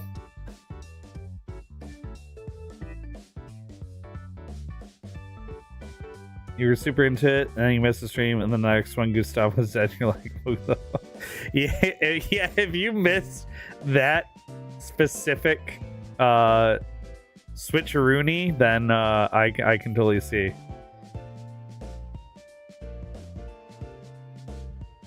Not several hours. Alright, I'm just gonna Apparently, I care too much about wanting my loved ones to see peak gaming. I guess I'll keep playing Pokemon. That's very cute. I'm glad you thought it was cute. The trainer who wins will be promoted to rank Y. To qualify, I swear, if every trainer for my promotional matchups has the first letter of that rank, because I definitely 100% see them doing it.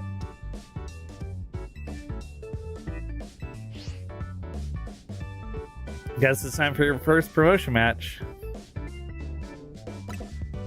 Promotion match is exactly what it sounds like. If you win the battle, you're promoted to the next rank in the ZA Royale.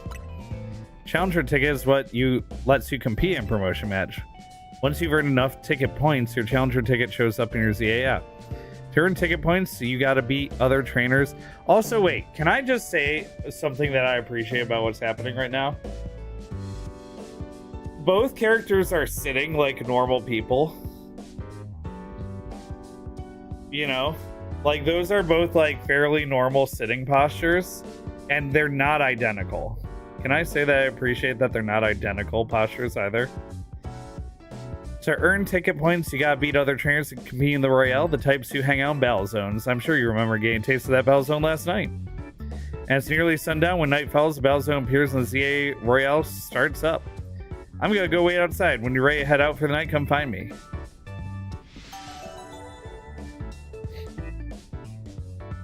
Dad probably preferred it to me ranting about how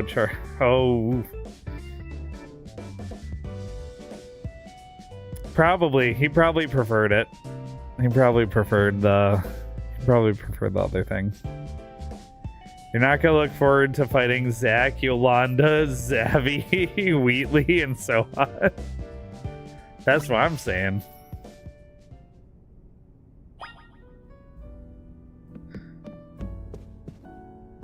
Hey man, how you doing, Za? Or Az, sorry. Take care not to push your Pokemon beyond their limits. Trust, once broken, is difficult to repair. Okay.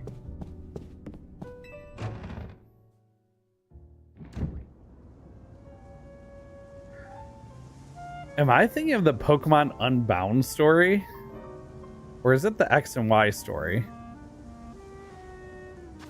Well, this could bother me. Pokemon XY story.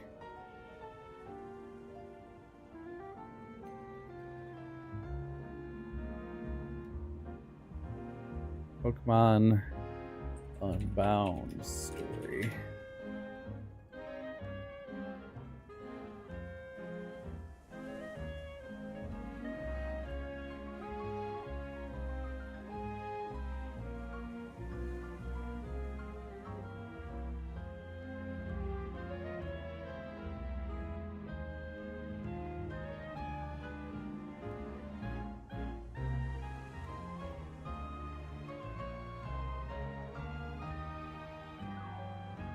I don't know. I can't remember what story this character's from.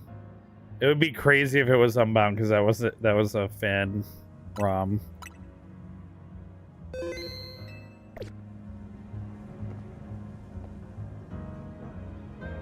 Assume Az was from LA, honestly. Was LA the one with? No, LA wasn't the one with the story about the guy.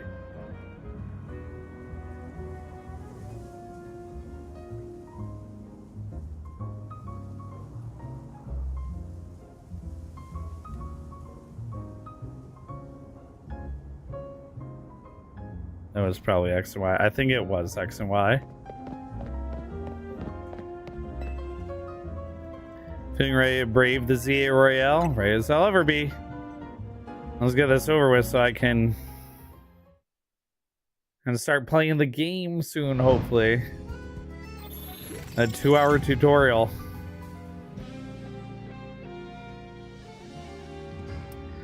I will say this. Tutorials have gotten very long. Once night falls, check your map. To be fair, this game is generally meant to target a broader audience and a younger demographic as well. So for some people it might be their first game. So I'm complaining just because there isn't an option for a more experienced player to like not engage with it. But at the same time, if they didn't have it be forced like this, the more experienced players would complain about how the game is lacking stuff that does exist because they just didn't know it does. In fact, that happens anyway because people just complain about stuff to be divisive and farm content, which was a very heavy topic of TwitchCon this weekend when I was hanging out with friends about how burnt out I am on how content creators farm divisiveness. But that's just topic for another time.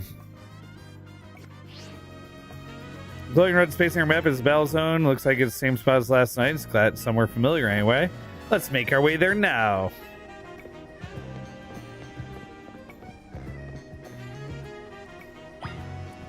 The story that I'm thinking of is about there was a war a long time ago, and this is why I think it was Unbound, because there was a war a long time ago, and there was a king who lost like a dear friend, and that dear friend was a Floette, and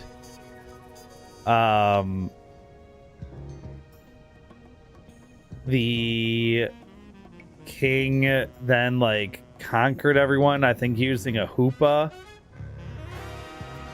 but maybe not. I might be confusing that with Unbound. But the king then like something happened, the king went on like a journey, and the king turns out to be like a 3,000-year-old dude that's like just walking around.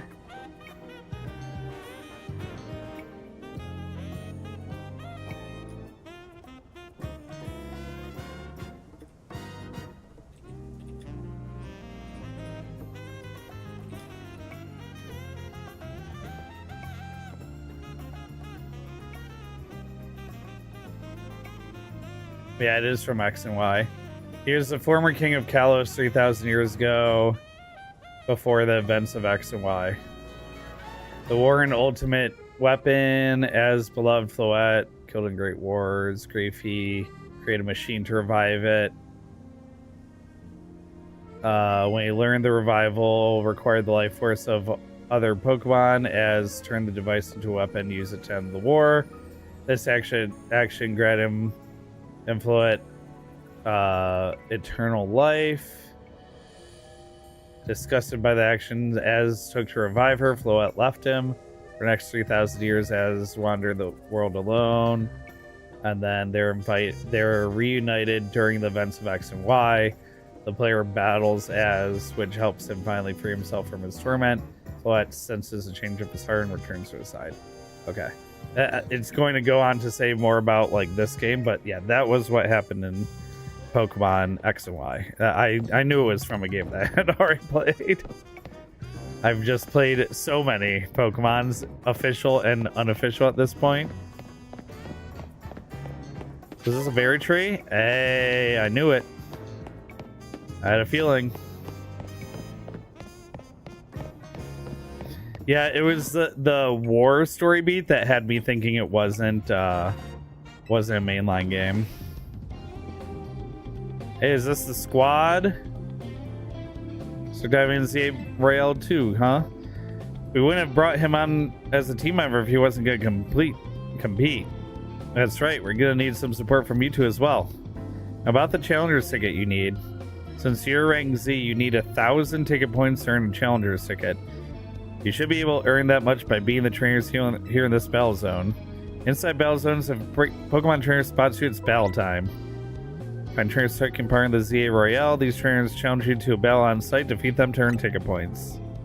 Trust your Pokemon, do your best. Victory can be yours. If anything happens to your Pokemon, come back and see me for some healing.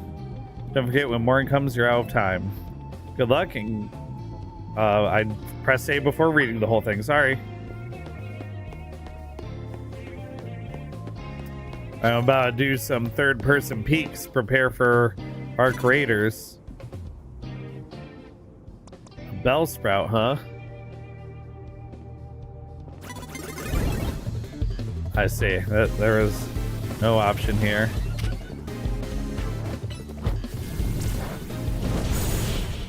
Oh! Did I one-shot it? Oh my gosh, I did.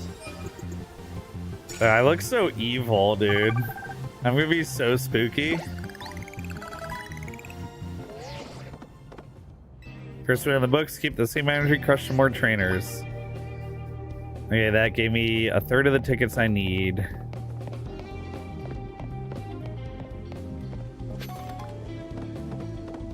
Want a tip? Just the tip? Listen, Jengu, dude, if someone sees you first, they'll get the jump on the battle. If that happens, you may not be able to do anything at first because of the shock. Try to sneak up nice quiet and then boom, get the first hit off. You'll have a big upper hand. As you approach trainers and battle zones, they'll start to become aware of you. Press left to crouch. In on the left stick to crouch. Hide behind objects or buildings to avoid being spotted. If the trainer notices you and challenges you to battle, you may be caught off guard and become unable to move for a short while. If you can sneak up on a trainer and hit their Pokemon with a move before they notice you, you'll gain an advantage called First Strike. From getting that First Strike. These First Strikes also deal more damage than usual. Here's a push in case you need it. In return, I want to see you really cooking. Oh, chat, let me cook. Sorry. I'm waiting for one of these NPCs to tell me to start digging my butt, twin, you know what I mean? But honestly, that's just me microwaving. You guys even know that one? I do. See that train down there with her back turned? Now's your chance to sneak up behind him and get off the first attack.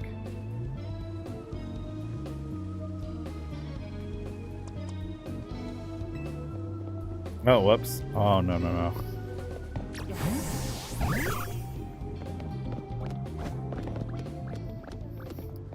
Bunny on bunny violence.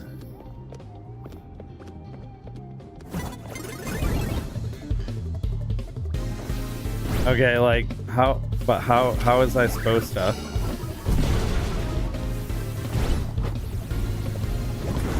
I don't know which one's mine.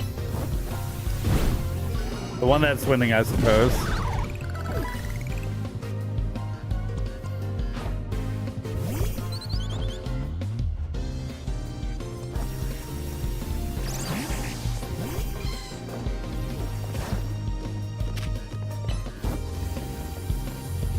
Thundershock.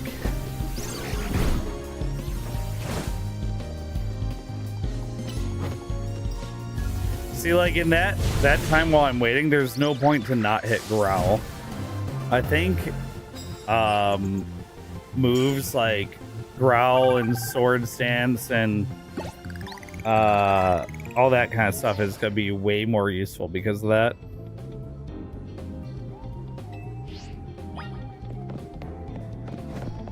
Just one more W.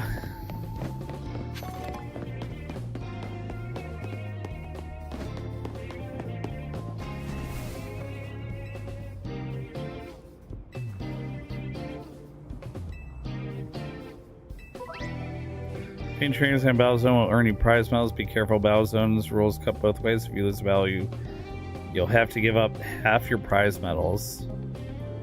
But you can also pick prize medals you find lying around in battle zones. When daybreak comes, you'll receive prize money based on how many medals you collected.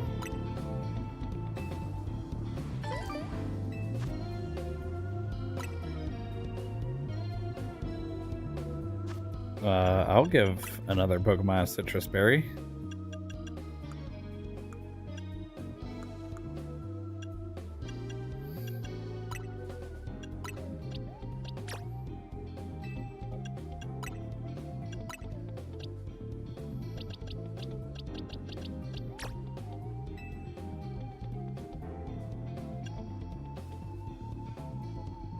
Cure yourself from a burn.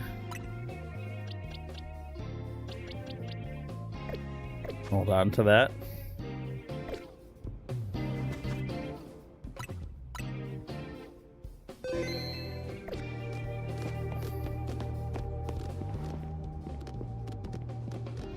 Ooh, a Caterpie, huh?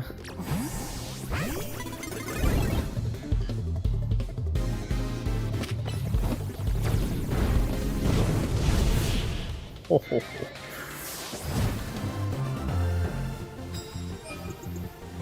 This is me stand by the trash cans, flexing.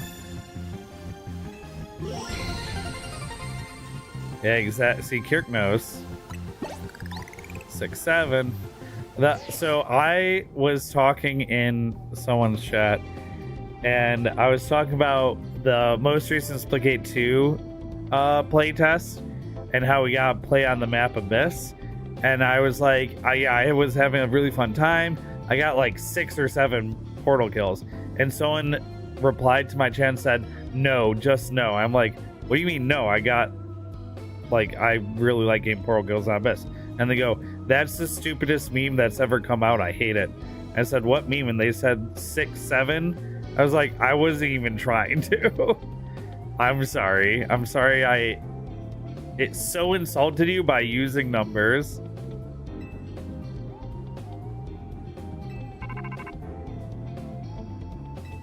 Now you've got your challenger ticket. Meet me at the Pokemon Center. Major locations will be registering map as soon as you visit them. Once registered, you'll be able to travel back to them in an instant. Okay. Either select the icon for a specific travel spot. Directly on map, press Y to see a full list of travel spots to choose from.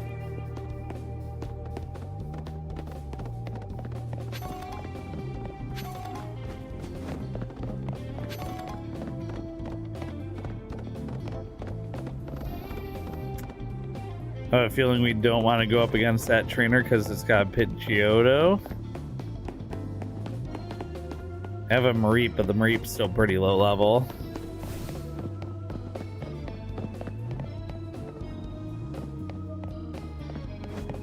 Yeah, I could also just run to the Pokemon Center, even though they really wanted me to fast travel. Okay, still on rails. We're still on rails right now. Did you check out your Challengers ticket? You can see it in the ZA Royale app.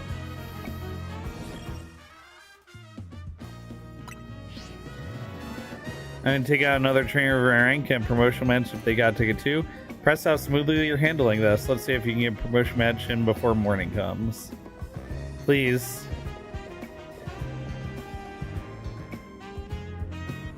Your opponent's Zach will be in the tech slot just down the street. She's keeping tabs on everybody. You should heal your team at Pokemon Center before important battles like this. Maybe even buy a potion for safety's sake. Oh, I don't need it.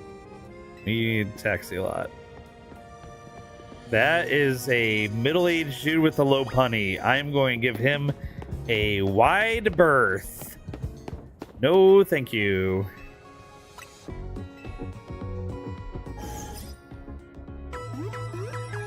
Used to, ironically, we're watching a movie from 2008. The actor will be like, yeah, probably 6 or 7 of them, and chat just blows up like he did the meme. Yeah.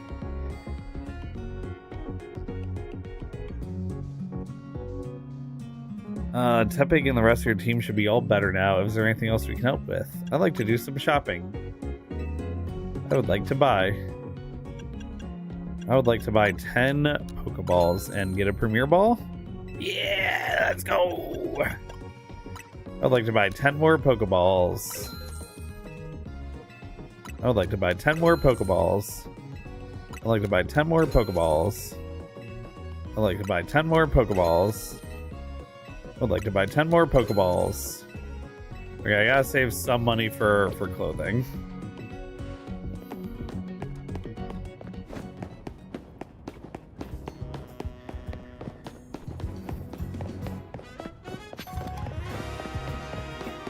Ooh, what is going on with this?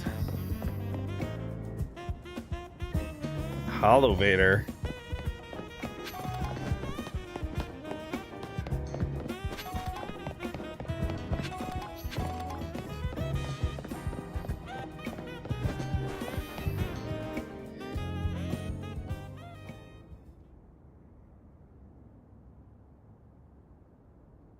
Yeah, I was getting them, Kirk. I was getting Premier Balls for every 10 Pokeballs. That's why I was buying. That's why I was buying so many Pokeballs. Zach's fought a lot of promotion matches. He has a lot of experience, but not in winning. Is he like a taxi driver and we're just gonna ambush him at his job? I take it you're Jengu too. One more kid searching for glory in the wild. Raucous ZA Royale Battlegrounds, huh? Sounds simple, doesn't it? You start rank Z, climb to rank A. You'll learn, kid. You'll learn how much easier it is said than done. It's you against every other Pokemon trainer who wants to be the strongest in Luminos. Now let's get our promotion match started, shall we?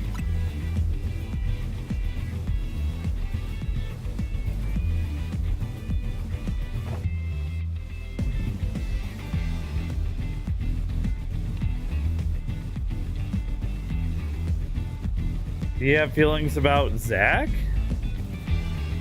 Bring out the best in your Pokemon, that's how you win. What? Why are a Rotom fighting? Challengers tickets verified. Your clear star promotion match. I suppose you think you're gonna win. Climb over me to reach next rank. Piece of gratin. Like piece of cake? Well, I will make it easy for you because this taxi driver has a taxi dream. I'm gonna reach rank A and abolish all forms of transit in Luminos except taxis. Oh my god, he's a super villain.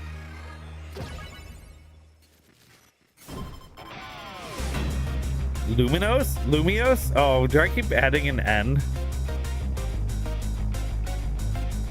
You are challenged by Zach the driver. Slowpoke.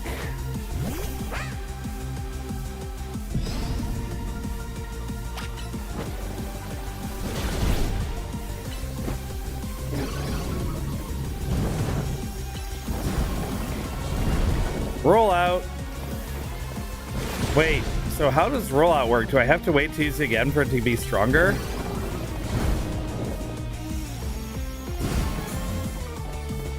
I'm gonna keep using rollout. No, it doesn't look like it.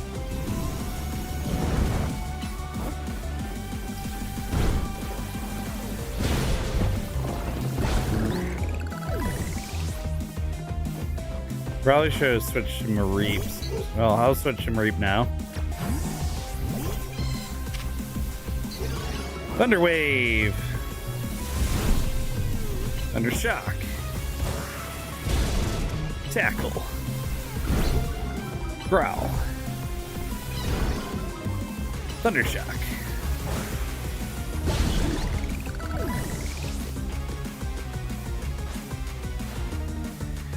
If this last one loses, I'll be stuck at rank Z. But I believe in my Pokemon. Oh boy. Pikachu! Let's go you. I got Mudshot.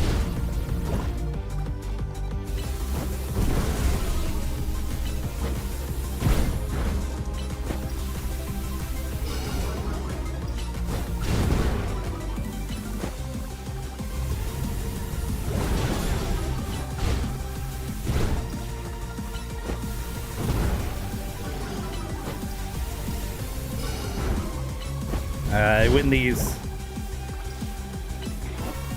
So it feels like at least one or two of those mud shots got interrupted. This is my 100th time watching an opponent get promoted instead of me. I think you need some new Pokemon or a new dream, my friend. Zach's going through it. I have Lumina Brain, yeah, maybe. Lumios. I lose again. That makes 100 times I've lost my promotion match. This is why they call me Les Eternal. Les Eternal. Forever Z. Your victory is confirmed. Congratulations. Now processing your promotion. Get it? Z-A. We're going from Z to A. We're now promoted to rank Y. You choose your moves well and even took the position of your Pokemon into account. That was one well-fought Pokemon battle. I did not take the position of my Pokemon into account at all. So, oh, Emma. Why is she in like a sci-fi onesie under that coat? Is that Megastone on the collar there? You're a new face. Nice to meet you, trainer. I keep forgetting to take the hat off. I'm a detective who's been entrusted with the task of promoting peace in Lumio City. Do you mind introducing me to your friend here, Tawny? This is Jangutu, Team MZ's newest member. Ah, that makes sense. I saw a bit of your promotion match. Just happened to pass by while I was investigating a suspicious Pokemon. But based on what I saw, Team MZ's got a fine new trainer. I bet Az is pleased too. Not that his face would give it away. By the way, Tawny, I'm afraid I haven't found any leads on the person you're looking for. I just wanted to let you know. But I've got to be heading back now. Have a good night. Oh, not the ninja run! Not the ninja run! Also, she was smiling while giving like what seemed like bad news. Oh, is that a Megastone? Are you happy to see me? Oh man. Hey, BBL, that new flavor that I want to try from Gamersupps. Gamersupps, please sponsor me. I talk about you all the time and I drink you every day. Evan's a top detective in Lumio City and a super talented Pokemon trainer. If she says you're good, you must be special, Jangutu. Anyway, now that you've got your promotion and everything, I think it's time we call it a night too. Okay, or like, you see these bags under these eyes? You see these bags? It means I want to go out and be the very best and catch them all. So, can I do that yet? Oh, 1,300 money. That's 1.3 Premier Balls. Oh, and then you get a multiplier based on how many trainers you defeat. Okay. Ah, hotel suite hotel. Oh my god. I hope Distance Storm is ready for the next time we stay at a hotel, because I am 100% dropping that banger.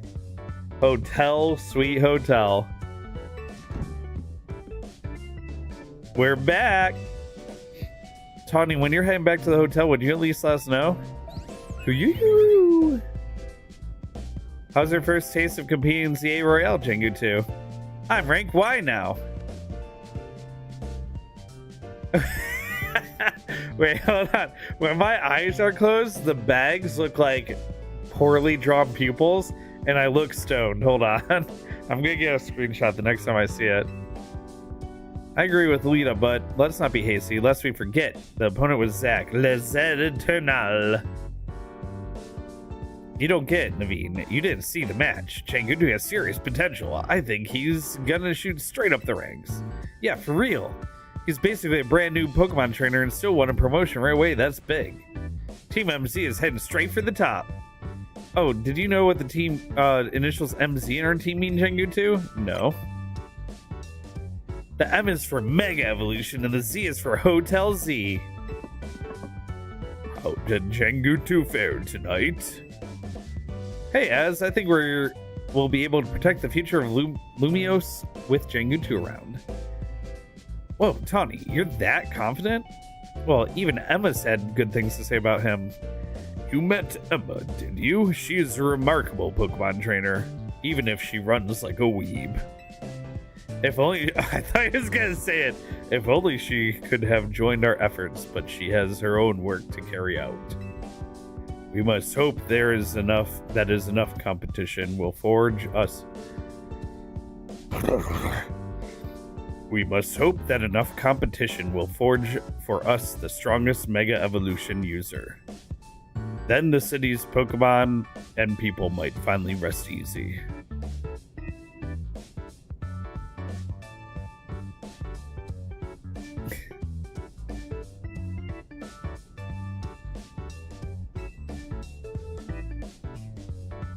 I didn't. Whatever was just said, I was thinking about saying hotel, sweet hotel to Distance Storm.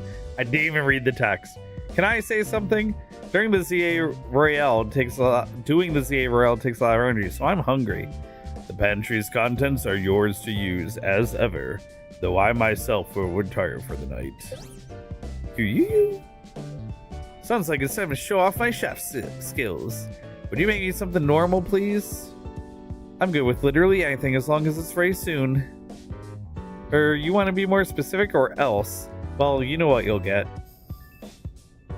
Oh. A little coon. Have you seen Mega Scrafty? No. Or if it's an old Mega, I've forgotten it.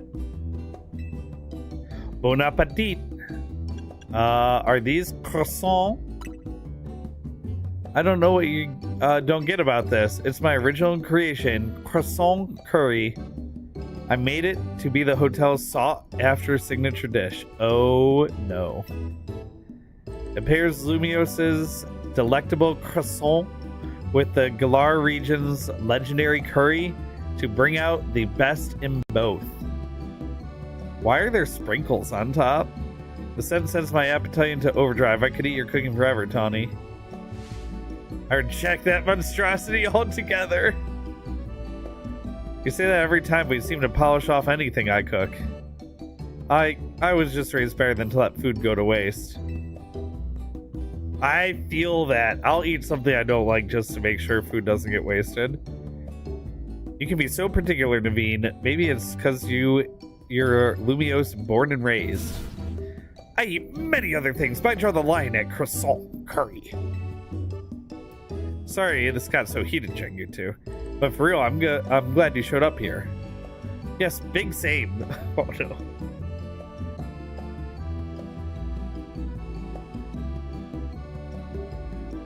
Big same. I just hope there's like also rice in there, and that it's not literally a gelatinous blob of curry paste that you're supposed to like scoop with the croissants.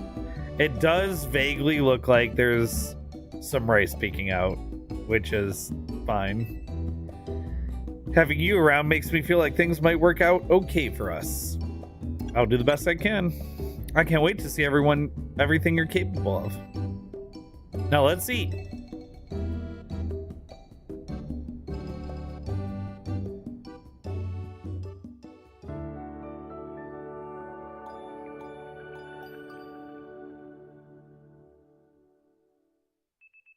The next day, your alarm is going off.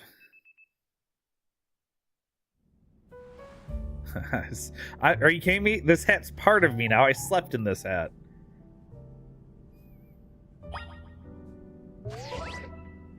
You can use the camera button in your Rotom phone to take photos of the scenery around Lumios City, or to capture moments you'd like to remember. Photos you take will be saved in your system's album.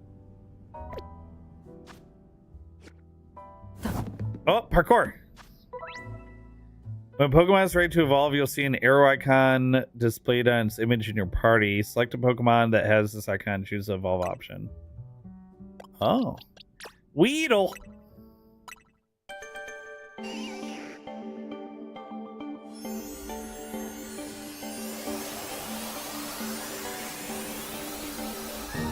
Kakuna! Do I learn Harden?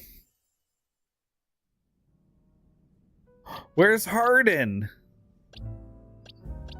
Rude.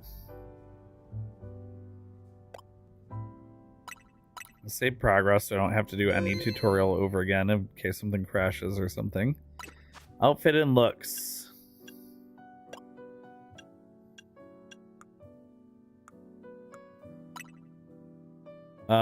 Remove.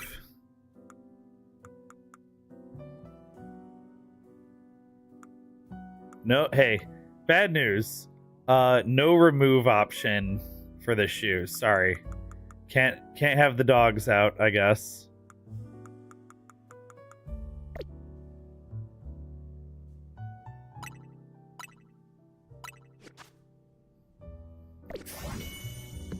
All right. Tribly destroyed.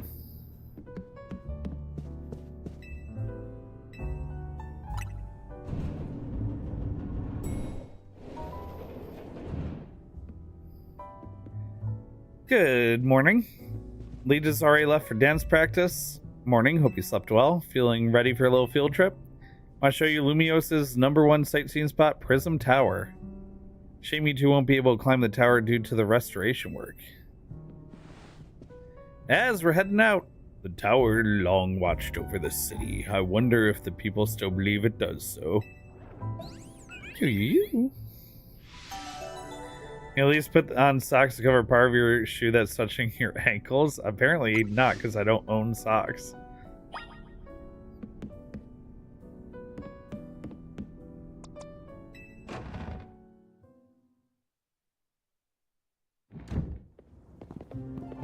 Oh, why? Whom? What? Wait, why do they have like VTuber shirts on? Hey, kid, we're finished fixing up the hotel, the outside of your hotel.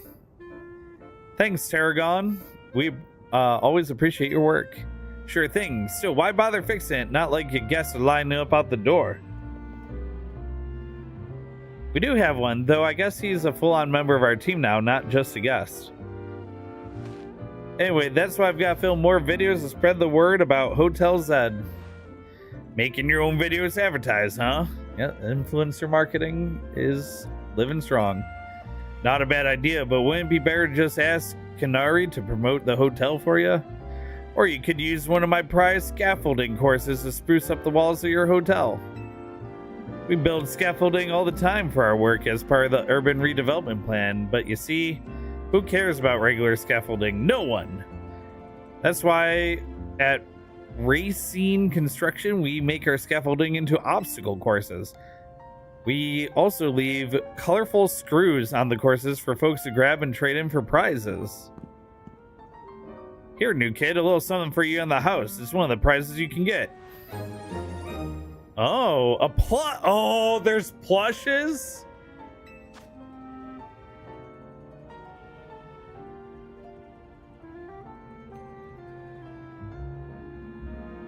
Feet and shoes grow sturdy in the smell. If you know, you know. Red Canary plush. A plush style that Canary holds. A plush style of Canary that holds a red charm. Having one of these increased XP points your Pokemon get by a little. Oh, they're buffs. Folks say Canary merch can give all kinds of benefits, you know? They're real Porte-Bonheur. A lucky charm. Alright, see you. Wait, how do you say? How do you say?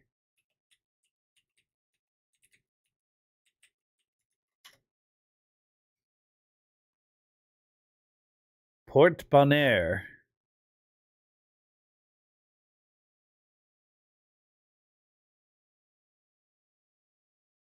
In today's video, we'll be focusing on a new word that you might find challenging or I'm intriguing. pretty sure this 1-year-old 91 view how to pronounce video is AI. So let's dive into today's word. Porte-bonheur, which means charm or object believed to bring good luck to its holder. It's also only coming through on the left speaker for the actual pronunciation part. porte-bonheur, porte-bonheur. It also doesn't pronounce it right.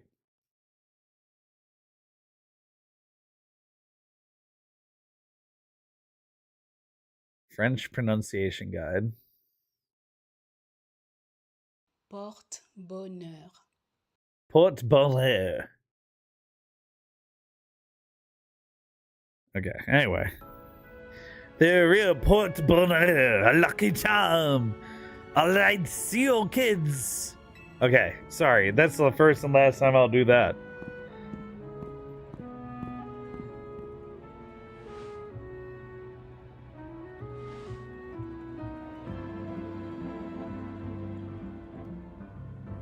Pokemon games are always European or Asian, never USA-based Pokemon region.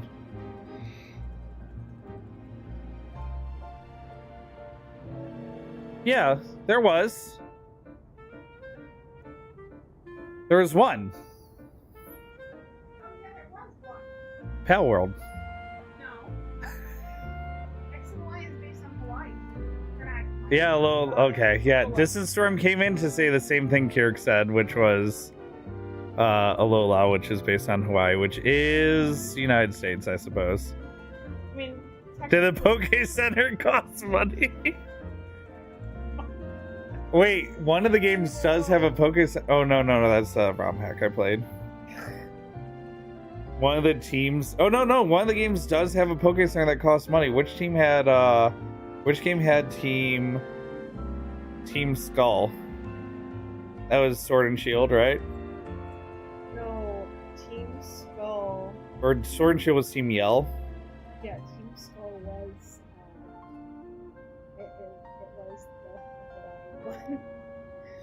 In either Sun and Moon or Galar Sword and Shield, when the like bad team takes over one of the Pokemon centers, they charge you money to use it.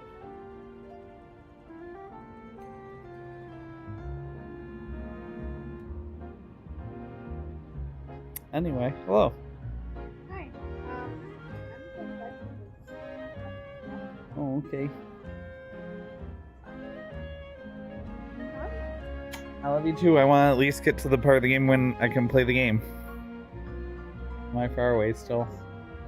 No, I think you're about to get shown one more little trick of getting around, and then I think you're like ready. Okay, good. That's where I want to get to at least. Yeah, I love you. See you in the morning. Okay, I love you. Mwah. Okay. Tarragon's super talented, but sure doesn't mince his words.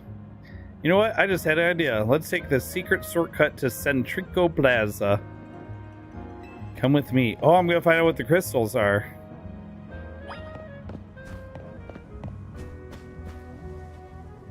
See stuff growing over this ladder, making it pretty much unclimbable? What is that? It's a bunch of mega crystals. They're made from some kind of mysterious energy, apparently. Oh, the mystery within the city. You can smash them surprisingly easy with Pokemon moves. You should try out, have your Pokemon use a move to break up the crystals. Let's try just Ember or something. 10 Mega Shards. Can be found after smashing crystals using Pokemon moves. Some people collect these shards.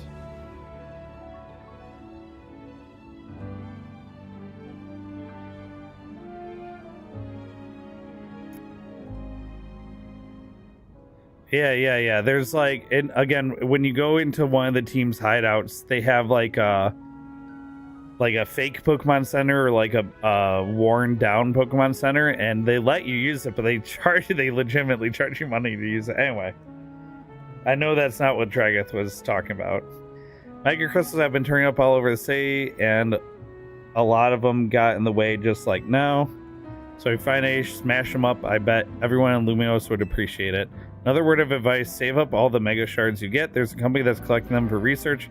They'll let you trade in your Mega Shards for all kinds of cool stuff. Alright, let's get climbing.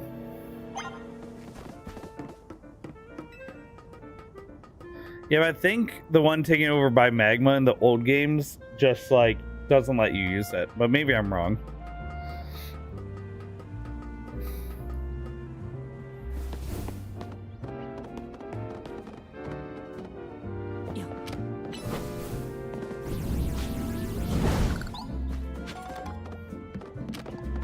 Oh boy, I'm gonna have so many of these. Oh, there's gonna be some hardcore puzzling going on. Ooh, what's the shiny purple one? That's gotta be one of those prizes that what's his name was talking about. Is there no PP? No PP, no accuracy as far as I can tell. Or at least it's not in the descriptions.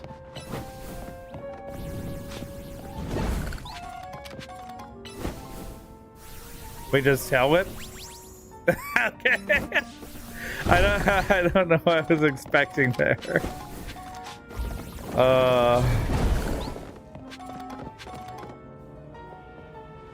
Valued guests of Hotel Z, I present to you the very jewel of Lumio City, Prism Tower. It sits right at the center of Lumios, with the city forming a big circle around it. Now let's get across these rooftops and head for the tower.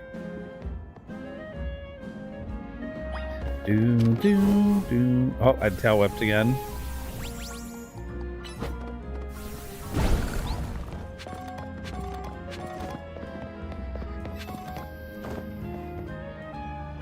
Oh, I can't drop down without thinking. Did you just jump down there? Jump on down, it'll make sense. Don't worry, I promise it'll be fine. In other news, a tourist jumps to his death for seemingly no reason at the center of Lumio City. Classic Rotom phone. Your Rotom phone activates its safe landing mode when it detects a sudden fall from a great height. Just like Scarlet Violet. As long as you got your Rotom phone, you can jump any height, you'll be fine. You leave your phone at the bar the previous night and just jump on down the shortcut you always take on the way home. Oof. That could be a fun time. As long as you've got your Rotom phone, you can jump from any height, you'll be fine. Curious about the wild zone over there in Vert Plaza? Yeah. Good instincts. After all, each wild zone's got different Pokemon in it. Checking out different wild zones is a great idea, since you're helping with Mabel's research. You catch all kinds of Pokemon in there, or even just do some training. I'll wait for you at the food truck by Prism Tower, so come find me once you're done. Oh, I'm there. She's going to leave me in here, huh? You'll have plenty of Pokeballs. You'll want to have plenty of Pokeballs on hand if you're mucking about in Wild Zone. Oh, thanks.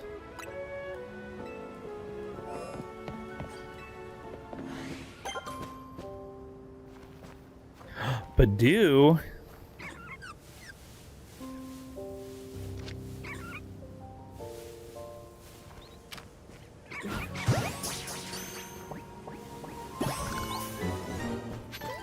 Magikarp.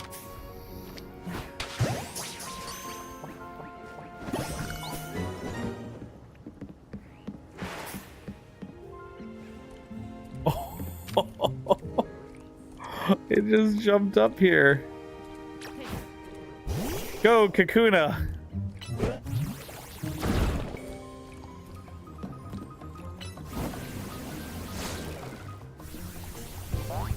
It's trying to use Splash.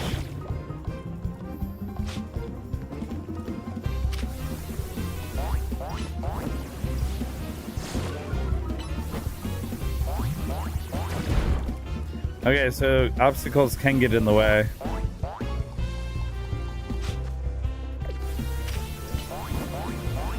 Oh, I don't love the camera shake when you're locked on.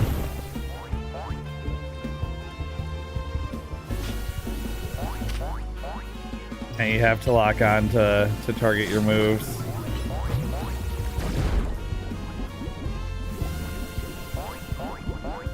Oh, the Magikarp's poisoned.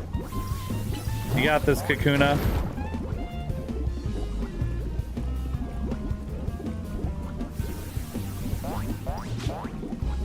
I mean, I can just wait for it to poison itself, huh?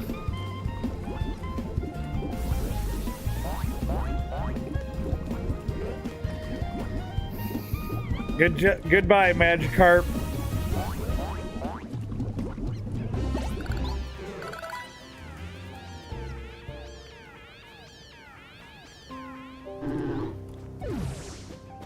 Goodbye.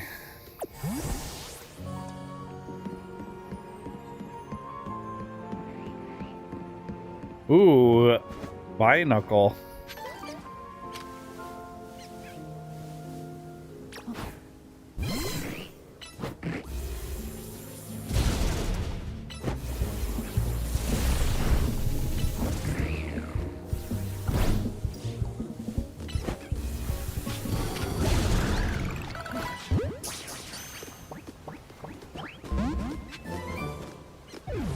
Oh, that's another interesting thing, huh? If I take a Pokemon down to like knockout range and don't catch it, it's gonna get away.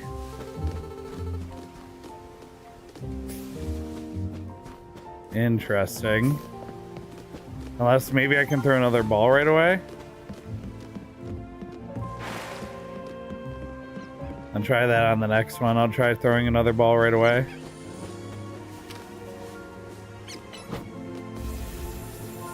Get one throw. Okay, good to know.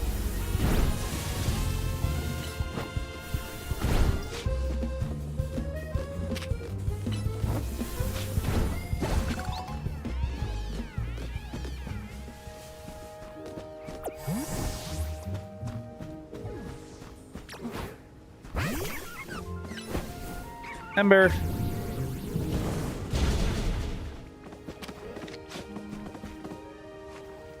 They run away sometimes too. Also very good to know.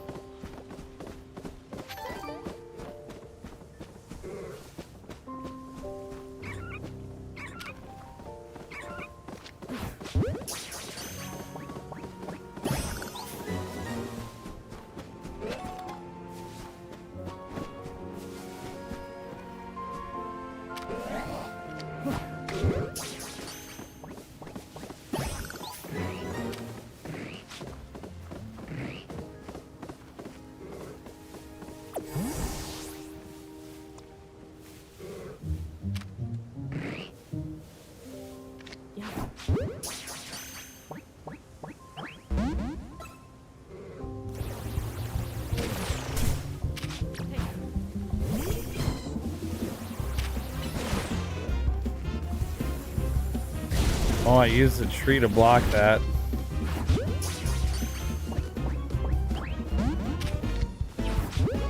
Okay, I have a bit of a boost now because of low health. Okay. Kind of feeling the flow. I got a heal ball and great ball too. Goodbye, Magikarp.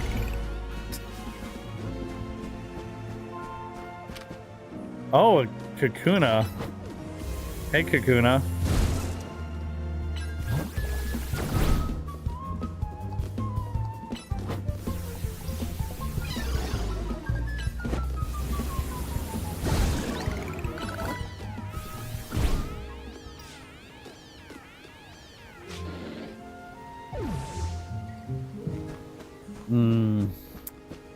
Yeah, I wouldn't be surprised if they like ran and reset their health.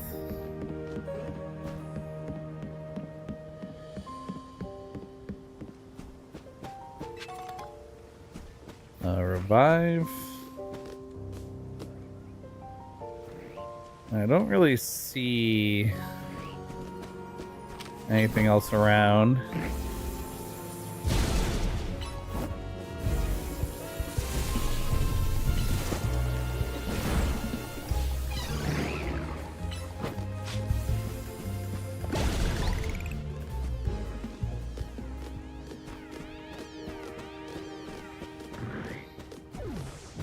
Oh, I meant to get over to that other item.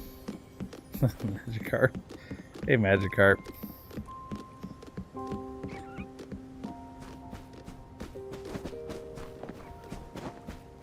Yeah, I can't just like run off or jump into the water. Maybe I'll be able to surf later or something like that. Or like ride on the back of a Pokemon or something. That's good for that area for now.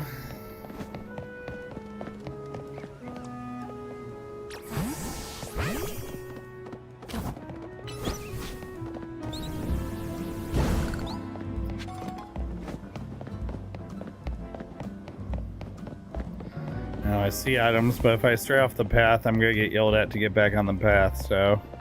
Hello, what do you sell? Crepes for the day. Or out of crepes. Oh, Quick Claw. Well, actually take that. Oh, my boxes. Pokemon will send your boxes for safekeeping. Access Pokemon in your boxes anytime as long as they are in the middle of battle. When you heal a party Pokemon at Pokemon Center, Pokemon in your boxes have their health restored as well. Oh, the new box interface. Let's get rid of our bug Pokemon because I just don't care.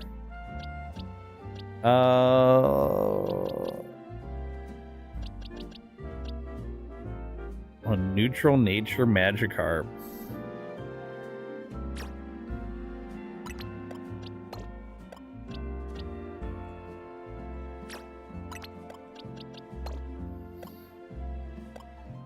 F defense.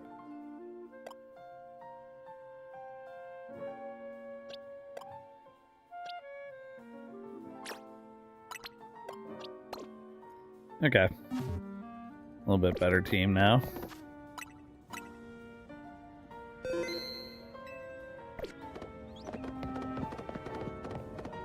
Talk to the Pokemon Center man if I haven't.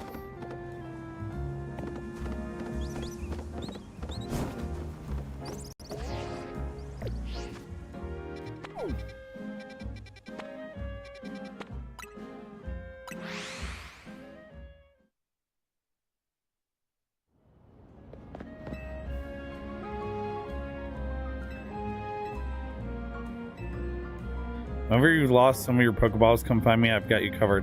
Oh, if you just miss stuff, he'll recover them for you?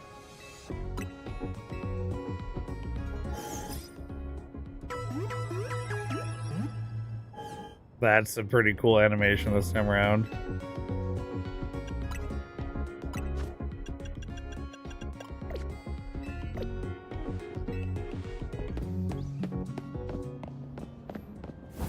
Yeah, that was worth backtracking a little bit for. I keep hitting minus for the map, though.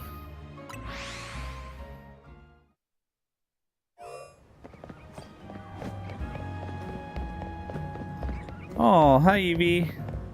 Hi, Eevee. I want Eevee. 'Cause I want Umbreon.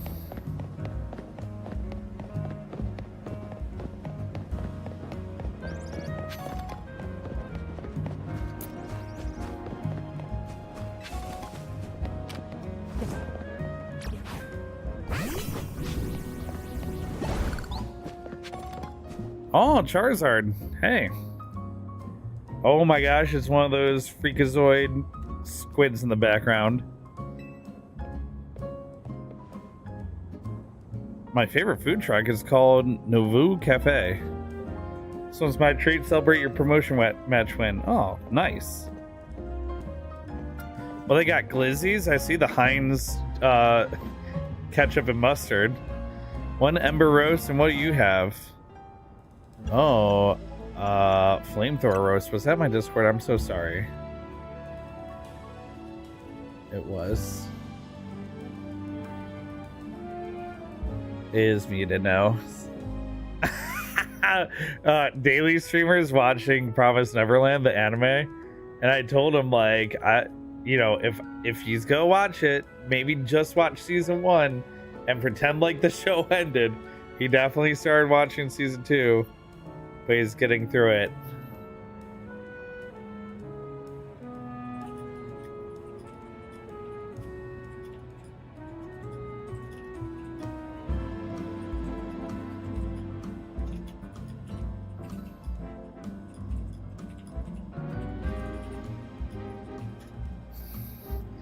Coming right up.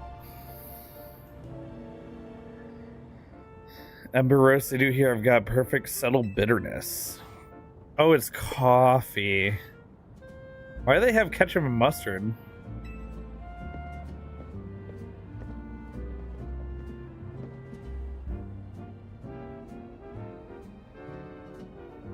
Nothing beats sipping on coffee while taking in the view of Prism Tower.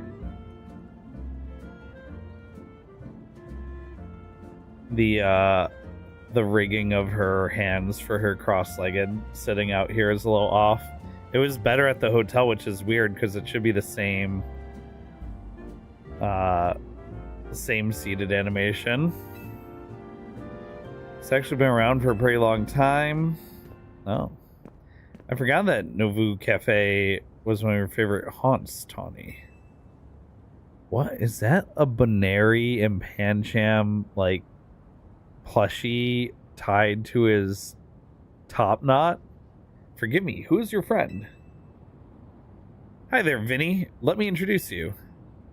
This is Janguchu, the newest addition to Team MC. Oh, his name is Vinny, huh? And this gentleman is Vinny, a big shot from Quarsartico Inc. Oh, he's got a gay Italian accent now.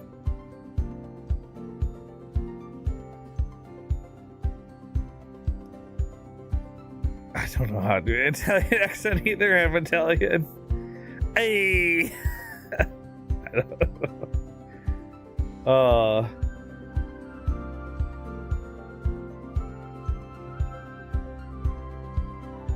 I'm the CEO secretary in title, though in practice I'm more often her errand boy. Ooh, gopher! That's what we call an EA. Regardless, I'm pleased to meet you. And please accept my apologies on behalf of the company for any inconvenience you might have suffered due to our urban redevelopment efforts. Even our beloved Prism Tower is closed to visitors until we can complete some renovations. If you came here hoping to see a city's sights, Shangu, this is truly a sorry state of affairs. Don't worry about it, Vinny. See, but then, like, some things like her little, you know, movement response seem like they're really trying. We're excited to see the city become somewhere people and Pokemon live in harmony. Thank you for your understanding. With that, I'm afraid I must be getting back to work. Please excuse me. Enjoy your day.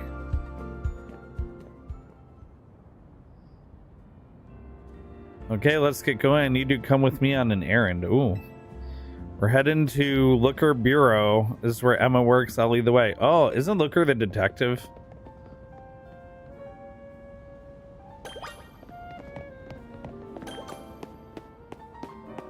Oh, I'm still not free to play the game. Oh, can I do this? Can I do this real quick? It's right here, please. Oh, yes. Oh, no. Soon. We're almost at 3 hours on the tutorial. Hey, when it's an Doublade! Doublade, my son, my daughter, my baby. Love Doublade. Doublade was my favorite Pokemon before Ceruledge. But now I have Ceruledge. Talk to it. Oh.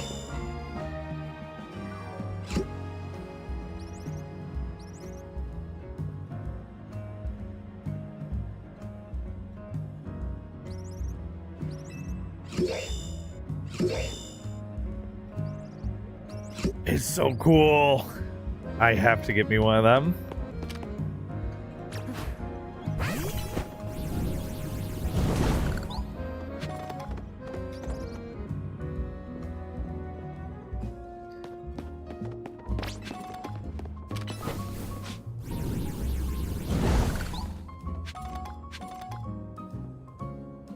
Oh, wait. Hold on.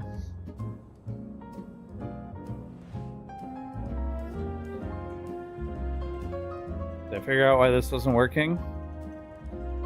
No. I'll have to troubleshoot my Tartarus. Thank you for clipping that, Distant Storm. How was TwitchCon? TwitchCon was great. TwitchCon was great. I came back with a ton of swag. Made a bunch of new streamer friendos. Made some industry contacts. Ate some great food. Had some delicious drinks. Walked until my feet screamed and my back hurt and my legs cramped. All that good stuff. The Liquor Bureau is just past Rouge Plaza, excuse me. It looks like a big crowd over there. Wonder what that's about. I want to check it out. Come with me. Oh my God. Stop dragging me around. I want to play.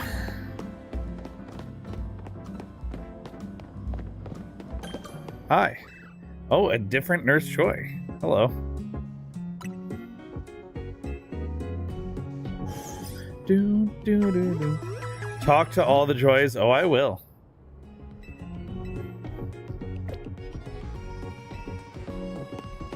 Such a polite little bow. Oh, hey. Roserade. That was my first... Oh, I really struck a poser. That was my first shiny in Pokemon Go. I think. I'm pretty sure it was my first shiny. How would you have described it, Kirky? There's one that looks like she can break you in half. Mommy? Nurse? Mommy? You don't see the appeal, but you've got a huge grand happy for you? Oh, you don't see the appeal of, like, going and hanging out with cool people and doing fun stuff? I mean, I guess, like... Hold on. Before we get to whatever's happening on the screen. Yeah, I mean, just like how music festivals aren't for everyone. Like, I don't see the appeal of music festivals. Expos and cons definitely aren't for everyone either.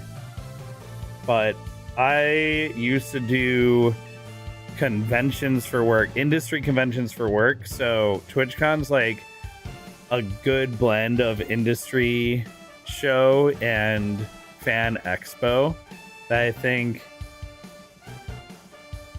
is very fun for a broad spectrum of people. And I really have a good time with it every year. Not buff, just Angie. Oh. My name is Ivor. I will speak to you today on behalf of Fist of Justice.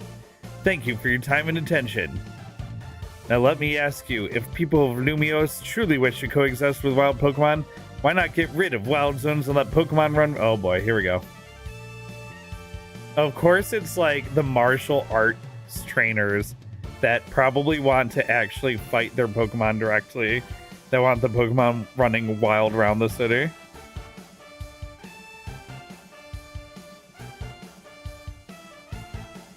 Bro, Triforce, we'll have to talk. I'll have to tell you about why you can't get pulled into the drama rhetoric that happens around TwitchCon every year.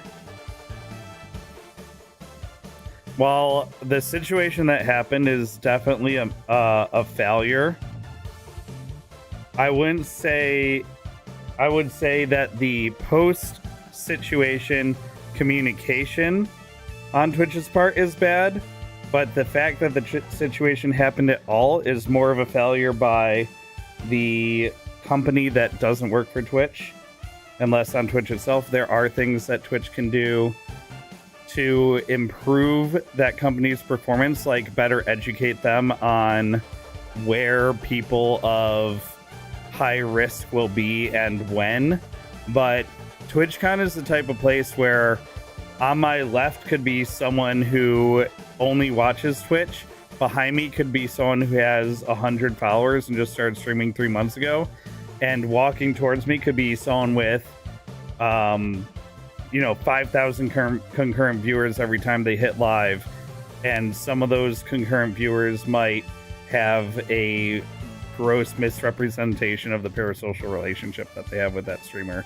I think that TwitchCon is a great show for small streamers and community members, and I think it's a bad show for large streamers, but I still think it's important for large streamers because large streamers, if we're being honest, profit off of parasocial relationships. That is the model of streaming generally. And so having a presence at the convention in some way does allow them to further grow their community and deepen that parasocial relationship, which, adds to brand loyalty and all that kind of stuff if you want to get into it. But for you to be afraid of a convention because of something like that is because of fear-mongering that happens by creators who farm engagement through drama, and it happens every year. this year it was the Emiru thing with the person being able to walk up to her meet and greet and try and kiss her. Previous years it was someone breaking their spine and losing a child because of something stupid they did at a booth by jumping into a ball pit in a stupid way.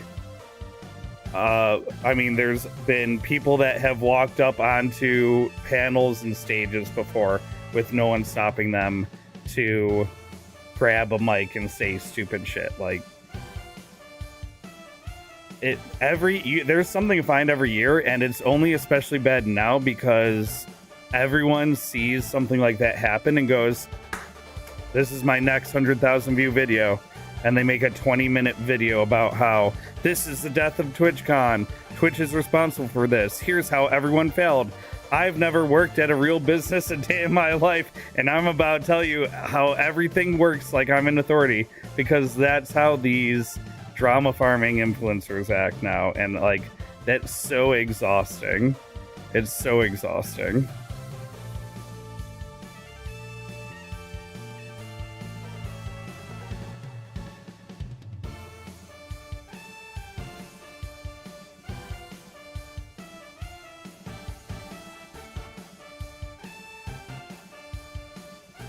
Yeah. So I won't get into it further than that. Just the show is a blend of industry trade show, a fan expo. The experience is wildly different if you're a community member, a streamer, a small streamer, a large streamer, or an industry individual. And really, honestly, you should take all of the controversy that surrounds every decision that Twitch makes and every mishap that happens around Twitch with a massive pile of salt, because farming controversy and farming divisive content is how a lot of influencers make engaging content, because of the way social media and engagement works, because of the efficiency of how much engagement you can get over divisive content.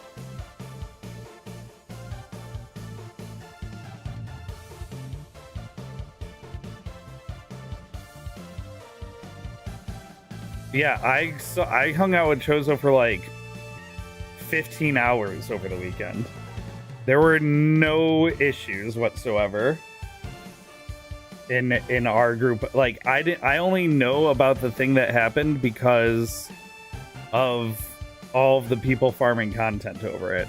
For someone like me who doesn't idolize large streamers and is not one themselves, what happens in those circles and in those bubbles, the rest of the convention attendees are so far removed from it. I don't think you even understand. I was at the convention all weekend, and even when it happened, that I had no indication that anything had happened until people were posting about it. It's not like everyone at the convention went, oh, what happened? Did you hear what happened?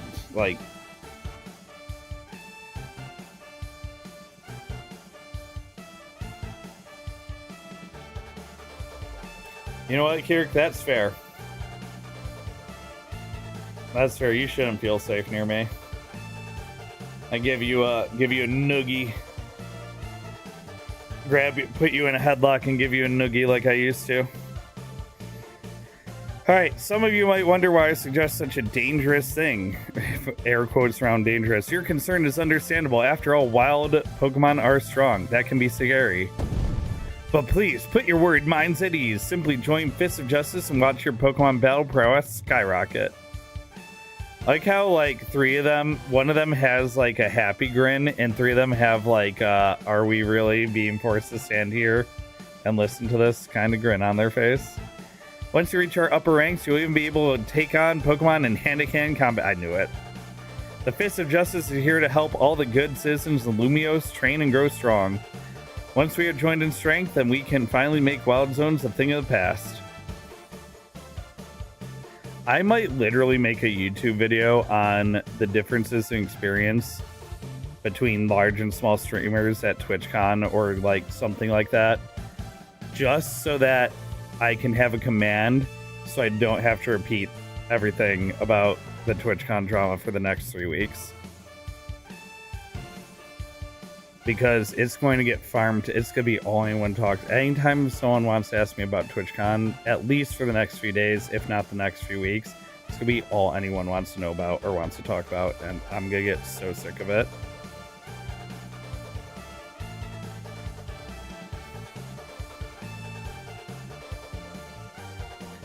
It's got an interesting idea, I guess. Not like it'll ever happen, though.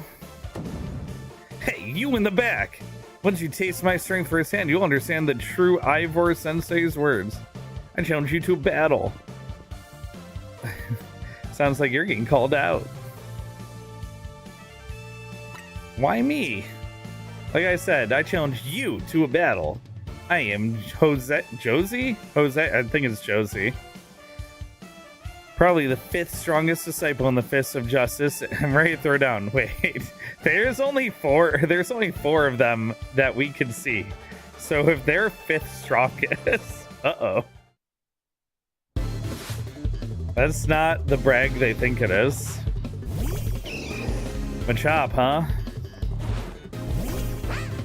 Watch him get burned first turn.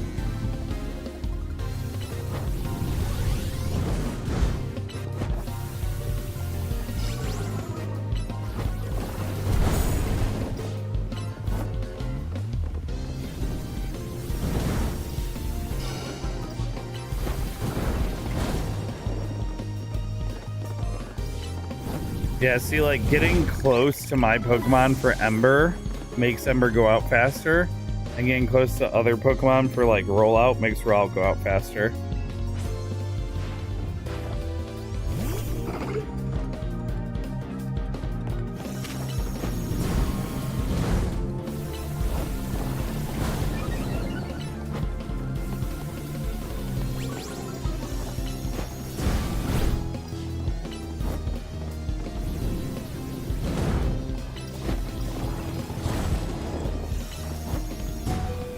And you're dead.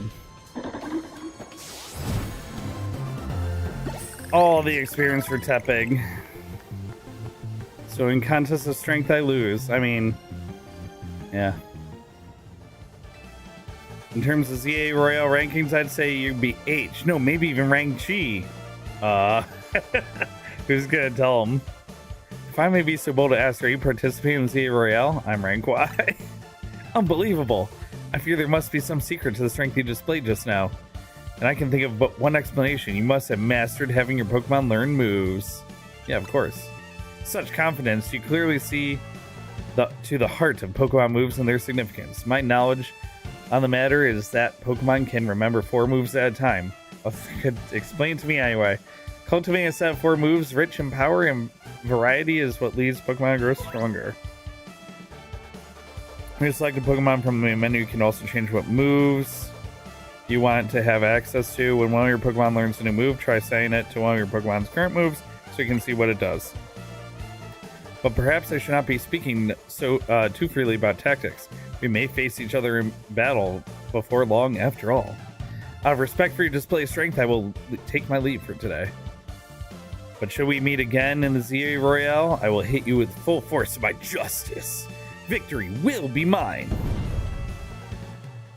The eyelash and eyebrow Riz is very strong, you're right.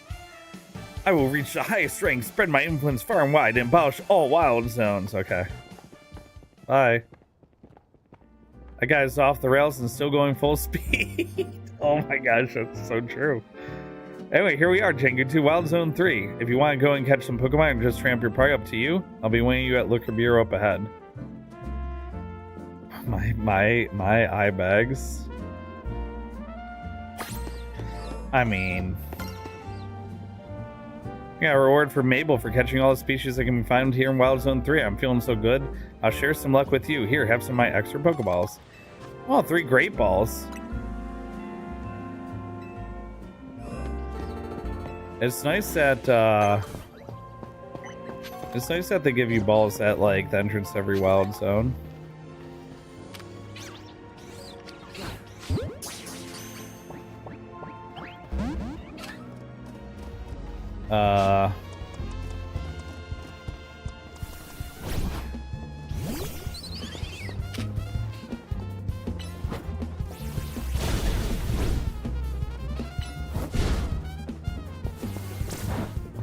Hit him with pack.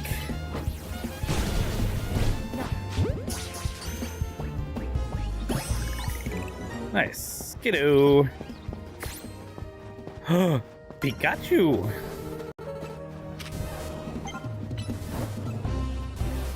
Oh, I probably don't want to use you. Let's use you.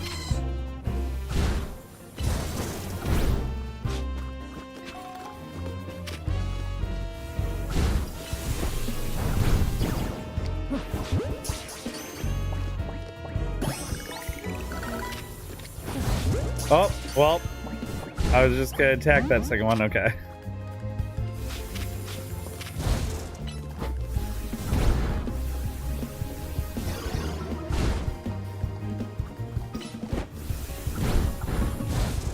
I got two fighting me.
Growth has a long cooldown time, huh?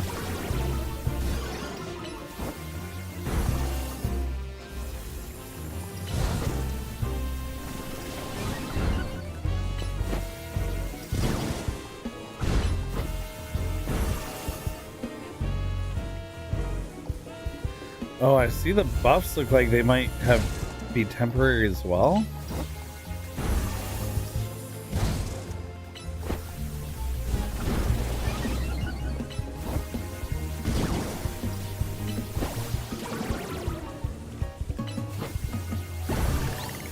There we go. Oh, let's squat up.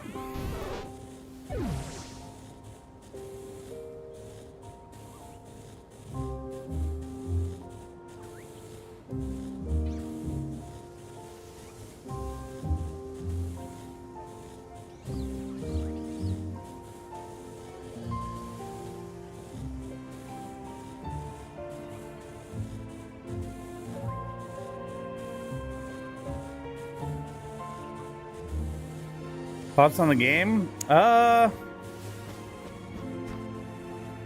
liking it so far.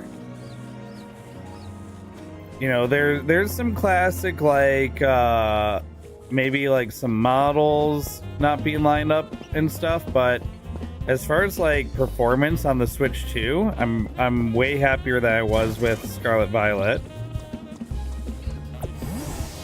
Oh, my team is just not really built well for electric types here. Let me heal up Tepig.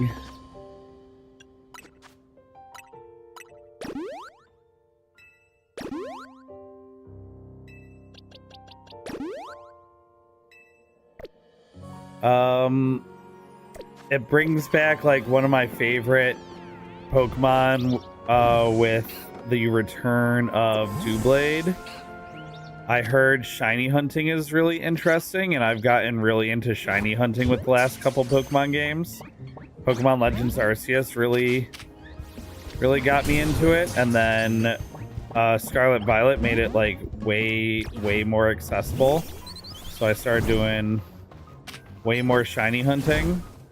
So I'm excited to check that out in this game.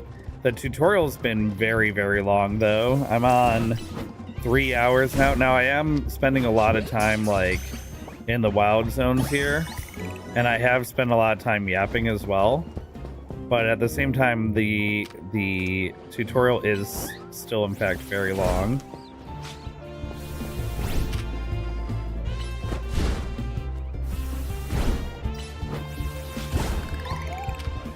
What is this?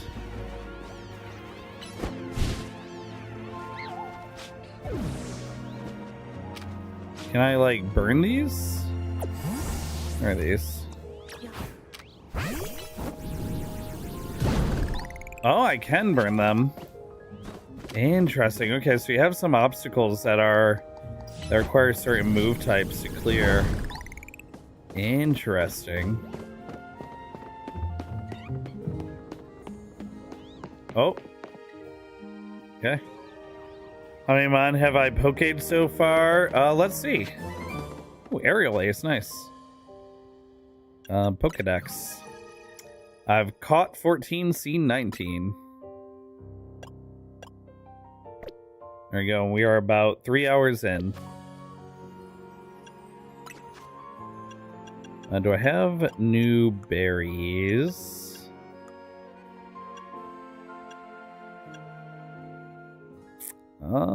I'll give Tepic a new citrus berry. That should be good. Ooh, I do like that you can see like items to pick up and stuff to do on the roofs from other roofs. It's also pretty nice.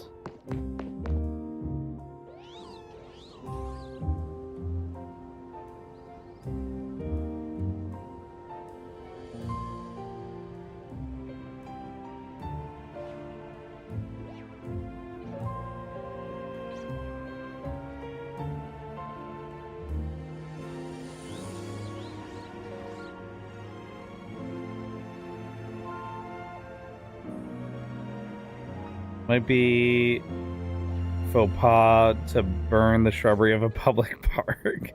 It grows back. I see it more as like helping them clear the weeds out, you know? It'd be like, maybe this is invasive species, Also, maybe I should move my webcam like over here.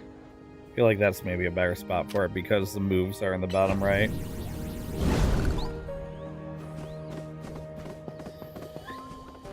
Maybe someone brought that thorn bush through customs, and now it's just wreaking havoc on the park.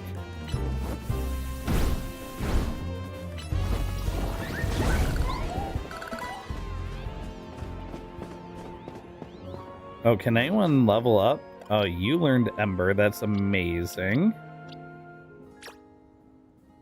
Can you learn change moves? Nope.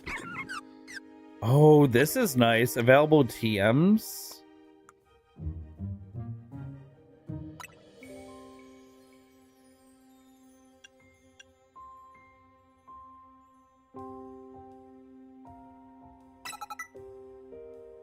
That's cool. So you can teach through your that's so nice. You have the available move pool and then just any TMs that you could also use. Also, on the change move screen, I have my stat distribution, everything too. So I can like quick glance to see if they're a special attacker, physical attacker, and stuff like that. That's really nice.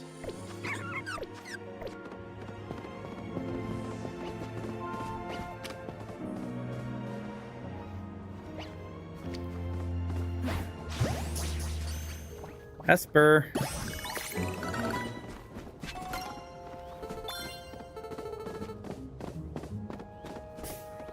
Ooh, Bionicle learn Infestation.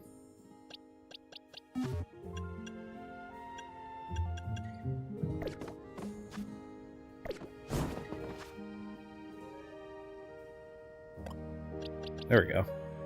Wasn't letting me move over before. Check summary. Infestation. Infest targets so they take continual damage for a while. Targets can be switch out combat during that time. Ooh. 6-second cooldown time, 20 power. Yeah, I'm gonna have to relearn like the power scaling of moves as well, but I think I'm okay with that. Lit Leo, hello.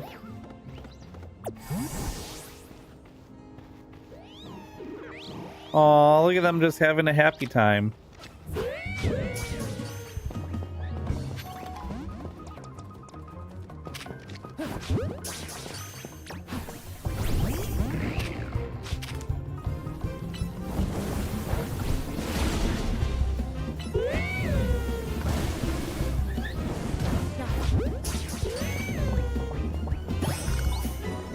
Okay, got you.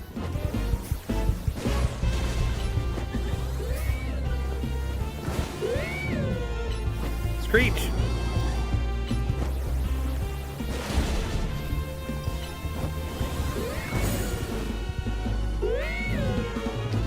I'll catch this one too. Yeah, the battles are definitely more like RTS or ARPG or something like that instead of turn-based. But like, they kind of were already testing the waters with that with Legends Arceus. This is just like an evolution on that. You know what I mean? I'm sorry.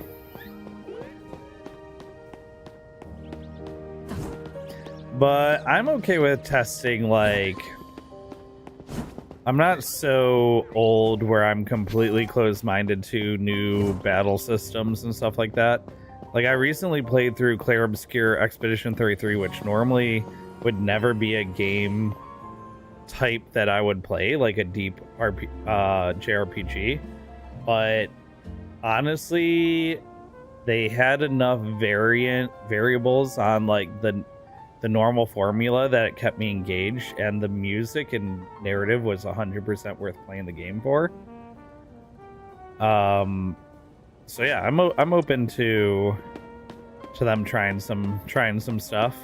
The Legends games, the Let's Go games, some of their non-main franchises, because remember, this isn't really a main Pokemon game, it's a Legends game. It's technically like one of their spin-off titles.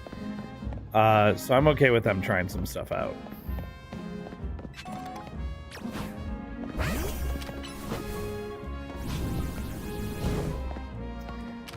After all, they're not going to give us the Cobblemon mod pack, but for real.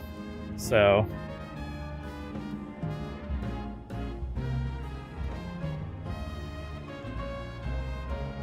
Quality of Elden Ring was the same for the price, only one awesome DLC.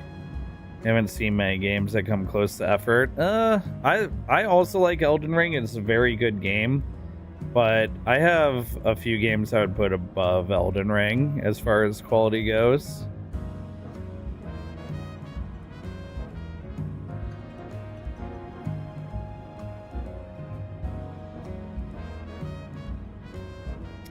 Yeah, you know what? I was looking at, if you look at the release schedule of Pokemon games, it makes sense as to why they've all felt a little rushed, because they've been rushing to churn them out compared to like most major franchises. I mean, Pokemon might be one of the richest franchises in the intellectual properties in the world, but that doesn't change the requirements of development process for making a truly good game.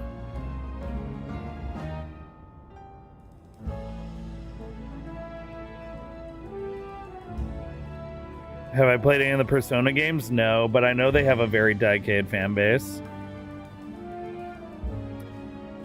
But Persona games, as far as I know, are the same type of game as like they're a JRPG, right? So that's just a genre I generally didn't enjoy.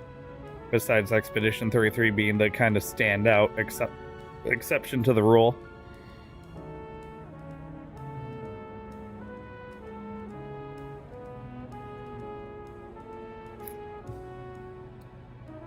If you just play any of the Switch Pokemon games, you like Pokemon but not enough to spend money for the quality. Scarlet and Violet is probably my favorite Pokemon game, if I'm being honest. The story, the accessibility of the shiny hunting, the amount of available Pokemon.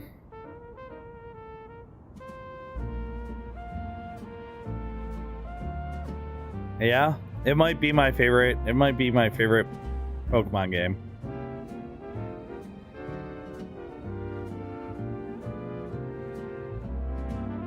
The music in Scarlet Violet slaps.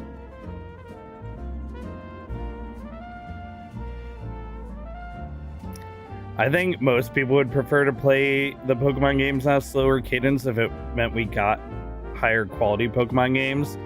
But the fact that Pokemon make so much money, they'll never switch to a slower cadence because they'll never stop turning a profit on the Rush games because people love Pokemon so much. Pokemon Black and White and Black and White 2 are probably the only Pokemon games I haven't played. And some of the spin-offs, like I haven't played Mystery Dungeon.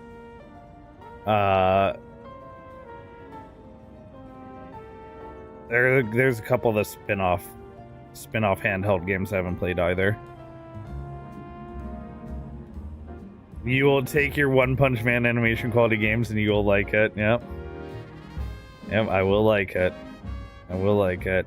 If you want to see a show that spent the entire budget on the first episode and then just outsourced and went super cheap for the rest of the season, last year's champion of the award winner for oops, spent all the budget on the first episode last season was The Water Magician. Holy, The Water Magician did like every single thing Gintama has made fun of anime studios of doing to save money, like showing characters from the back when they're talking so they don't have to animate mouths, having an action scene just be a still frame with the camera moving around, using like panning and zooming all the time to replace like the lack of character movement. Yeah, they did every trick in the book, reusing when characters are talking, reusing conversation animation bits, and then just not worrying about the lip sync matching up. They did all of it in The Water Magician last season. Some free ROM hacks, Mog, anything you would expect of the mainline games. I mean, Unbound might be my favorite unofficial Pokemon ROM hack. And my favorite mod right now is Cobbleverse, probably. One Punch Man is one of your favorite IPs, and you're heartbreaking waiting for the season to finish so you can get the whole thing and judge yourself. Yeah, we'll see. One Punch Man has some budget-saving techniques being used in it that people are upset about because they feel like One Punch Man is popular enough to not need budget-saving techniques. But honestly, every show, even those with unlimited budgets, are going to have like down episodes where they saved money. Like even the heavy hitters, your Demon Slayers, your My Heroes, Solo Leveling had some really awkward smear frames. People, you know, it's good influencer content. to find the flaws in something that everybody likes. Going back to our conversation earlier, you guys gotta just... I don't know. You can't reward those content creators that make content like that all the time. You just can't.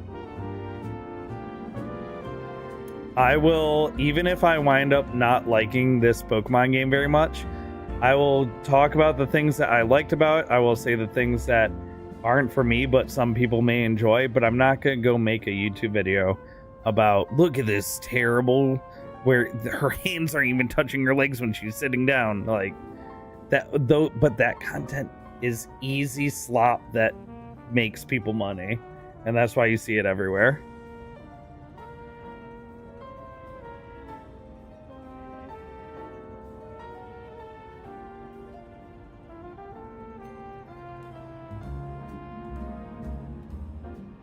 Oh, that's so I'm not caught up on One Punch Man for the most recent episode because I was gone for 5 days. But I think I saw a gif of what you're talking about, Dragath, where he's coming down like a grassy hill. There's another thing that happens too in animation production where things don't get finished in time for deadlines, but then when you watch the like DVD releases of the episodes, those things are fixed. This was something that was way more common, I feel like maybe between 5 to 10 years ago, where studios were finishing things like days before they aired. And you would see something and be like, there would be the Mandela effect, where you'd watch something and be like, oh, that was terrible, that didn't look right at all. But then like on reruns and on the DVD release, you didn't see that. And it's not because it didn't happen, but because they got fixed post live airing deadline, you know? Anyway, let's finish this tutorial because we're at 3.5 hours now. Mimi, thanks for coming out to meet us on a little Esper. Esper looks like it would make a good plush, although it's kind of pointy. This here's Looker Bureau, Emma's detective agency. Kind of a funny name, Looker Bureau. Do they think they need to explain what a detective does? No, I think that's his name.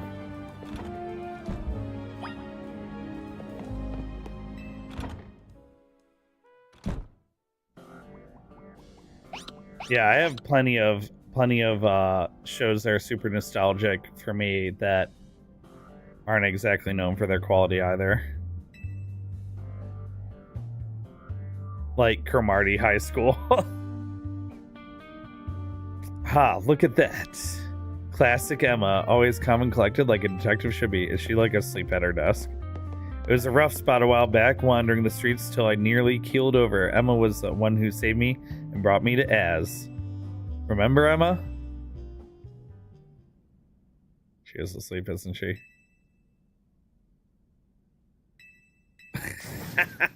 Wait, is she asleep? Hello there, Changutu. Welcome to the Looker Bureau. You realize we caught you snoozing, right? Okay. Them creating that comedic pause by not putting the text up.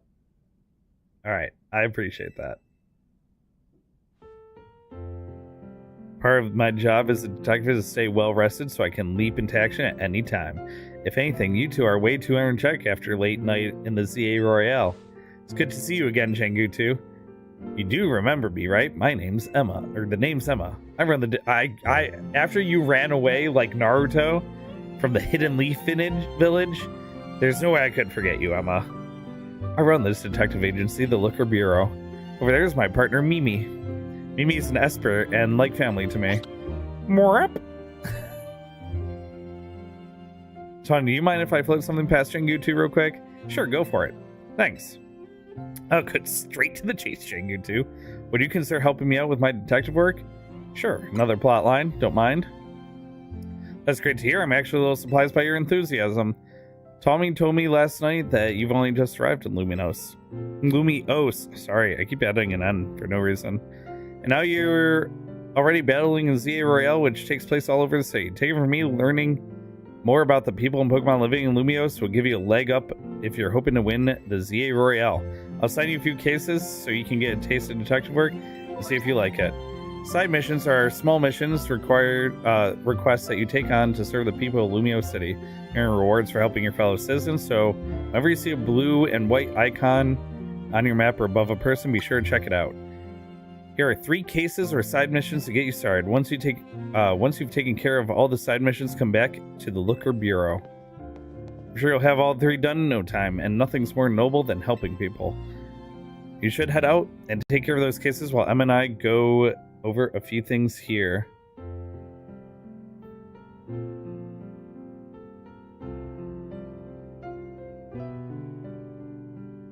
I mean, worst case scenario, if Game Freak doesn't give us a peak Pokemon game, eventually someone will make a survival crafting Pokemon with guns game that's basically Pokemon but better. Or there's another monster catcher one that looks pretty good that's coming out soon. I can't remember the name of it. It's on my Steam wish list. Or people just ROM hack and pray that Nintendo doesn't C&D or sue them. Waiting for me to say Lumiere one of these times. I'm at least enough removed from my Expedition 33 playthrough that most of those names have left me. But that was also very French influenced with the nouns, so I'm half expecting to make a slip as well. Yeah, well, Pixelmon was only getting better too until it wasn't. So we'll see how long Cobblemon can stick it out for. It's tough when you can't make money from it, you know. It's tough to keep a project going for free forever. You should have and take care of those cases while Emma and I go over a few things here.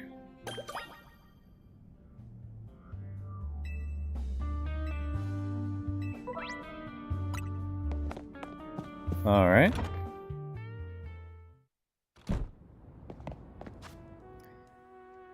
Bit of a tone clash, E33 plus Pokemon. I don't know. I think you'd be surprised how well you can get a heavier tone with like something like Pokemon. I think Scarlet Violet really showed me that, and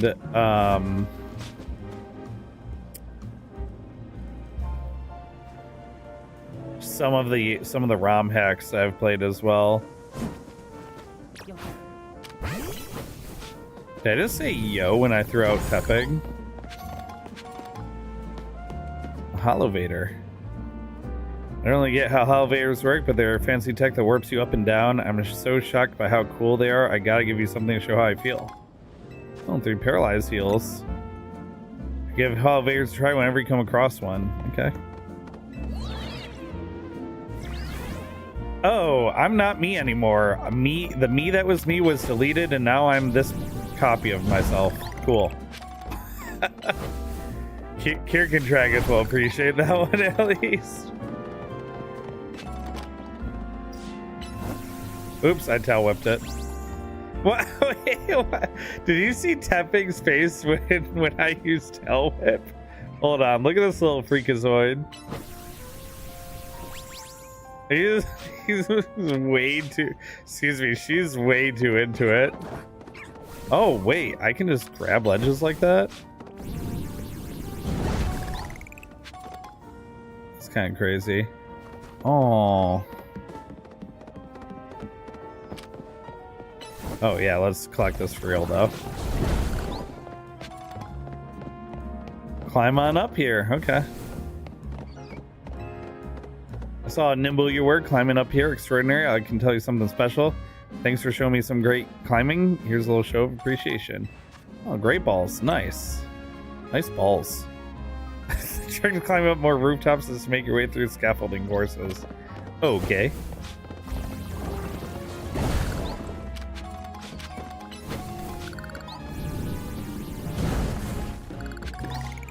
Oh, is that a Cleffa?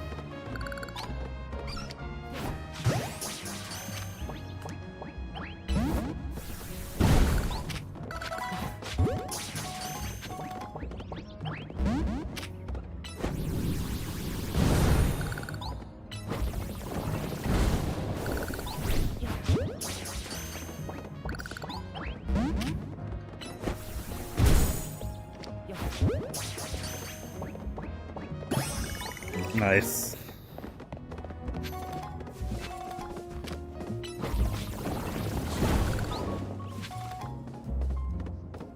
Souls like Pokemon game when?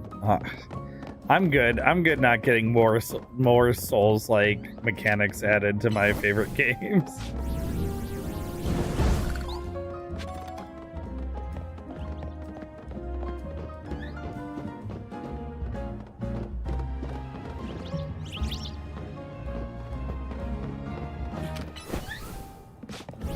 There's the Bebe everywhere.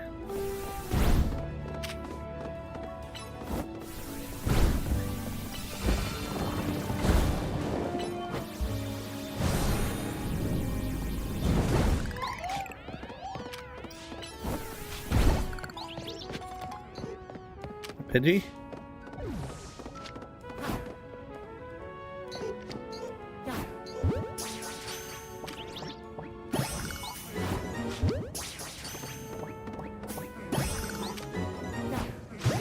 Alright, now I have the whole evolution line.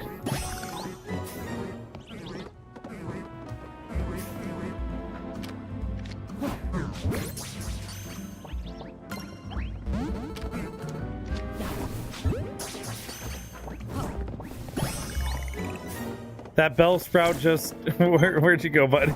Oh, no, me too. Alright.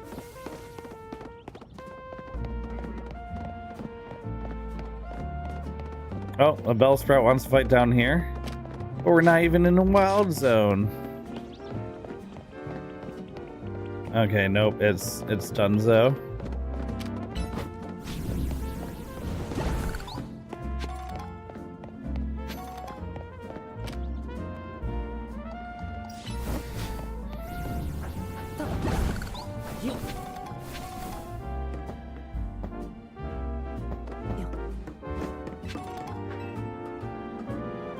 Parkour. Colorful screw. Nice. Alright, let me do these side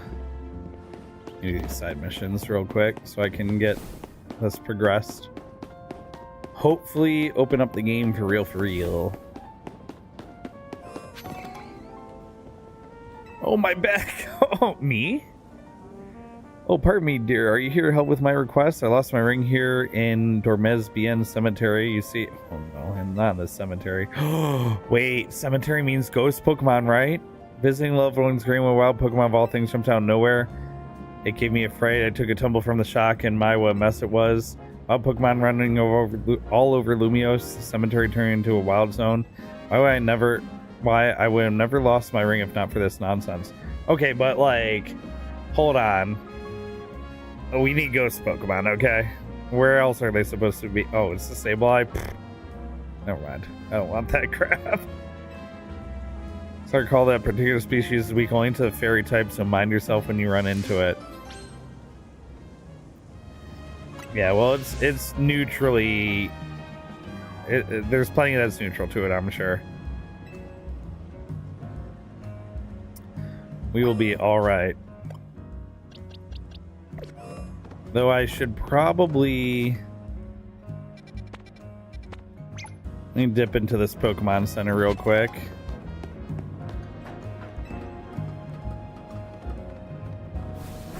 Can I jump that?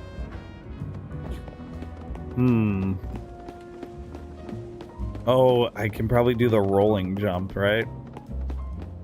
Must be what I'm supposed to do. Or like roll off of this.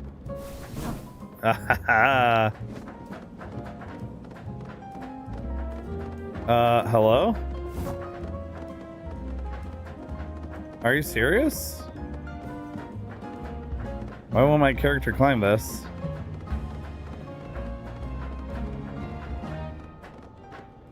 For real? Figure that out later. Lampin. Ooh. Okay, no distractions. Umbreon. Yeah. Umbreon.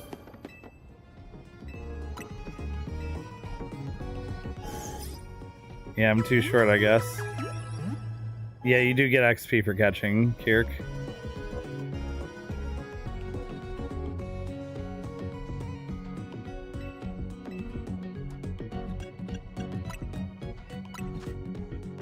Oh, I can buy Great Balls now. Nice.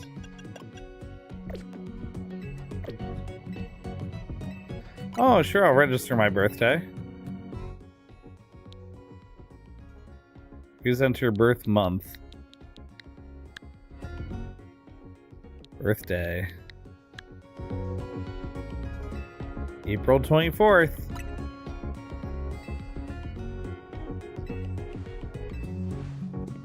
Oh, I'll stop by my big day. Money doesn't grow on trees. Well, I mean, it is paper money though. Paper money kind of does grow on trees if we're really thinking about it.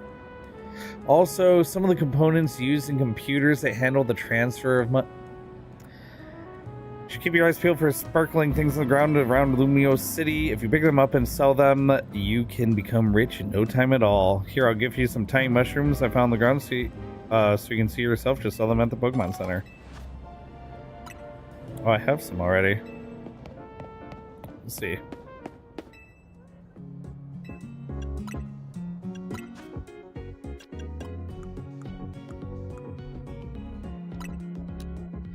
$5K. Alright, and I found a pearl. Another 4K in feathers. Okay. I'm gonna take that money to a boutique.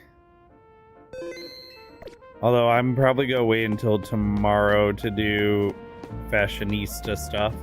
So that Distant Storm can have cute little reactions. Representation. Oh my god, with the sunglasses on the back of the head. Love it. Okay, I gotta get a ghost partner though. I gotta go into the graveyard.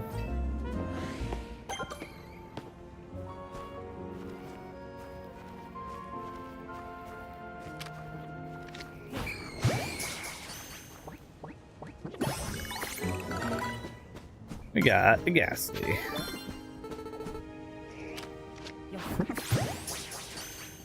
We got a Spupa. Atkins.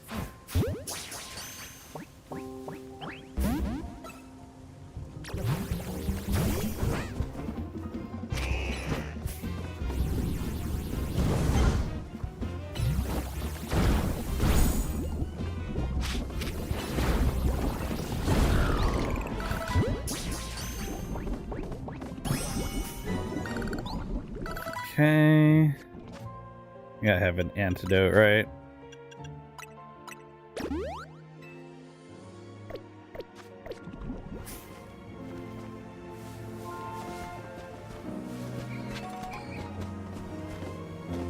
I hear Ghastlies all over the place. Hey, man.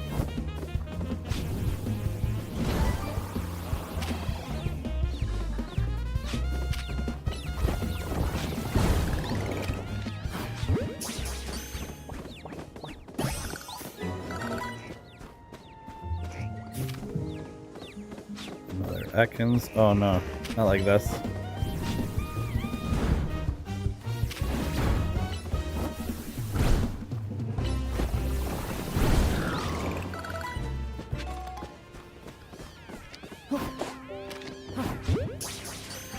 Catch another one for the living decks.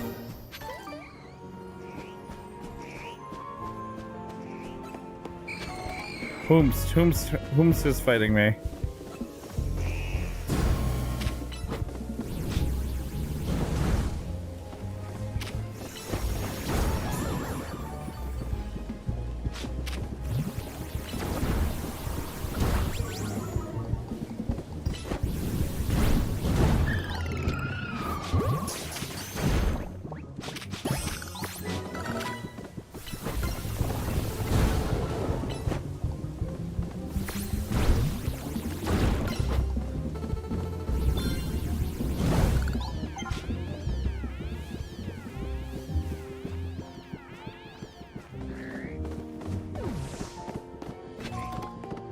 Heal ball. Yeah, I see some rock smashy things over there. This must be where the side quest is. Alright, Sableye, you or Tepig, you come back. We'll use like Binacle for this.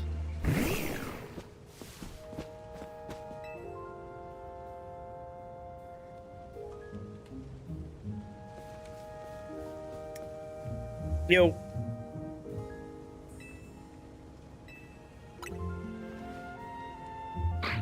I'll take you on. Bleh.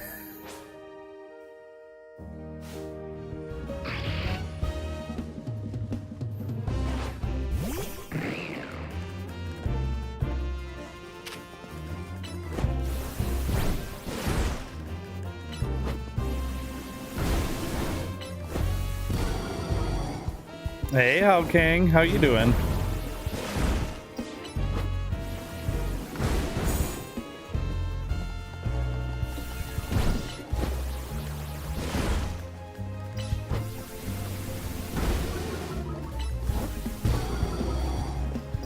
I think I'm using Screech and both my attacks are like special attacks. Oh, I did. Oh, I went to catch a different ball. We got the chair string. That's okay. We'll find a better Sableye later. Oh, I don't have a Pokemon that can... I don't have a Pokemon that can Rock Smash right now. That's not great. We can wait to level Magikarp. I can wait to level Magikarp. Let's put Bumblebee back out there.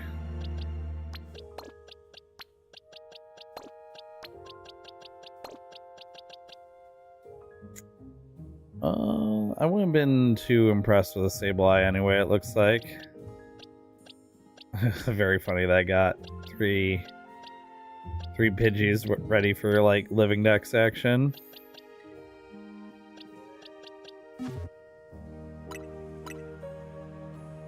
He's going through a tough time. Oh, that's... I'm sorry to hear that, How King.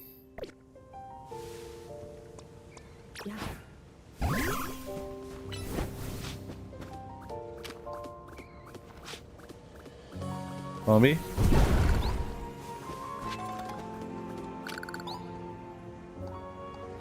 This is kind of unfortunate. I don't think there should be a cooldown on the moves out of combat, so you don't have to wait to Rock Smash everything.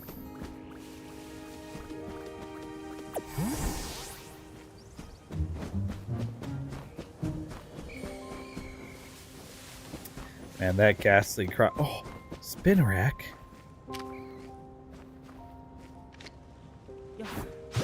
You're new. Oh my, there's Spinarak everywhere. They're all over that building.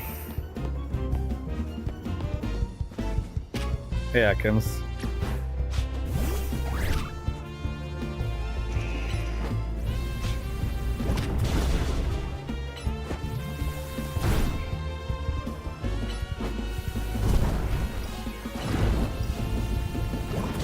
And Bumblebee has been poisoned.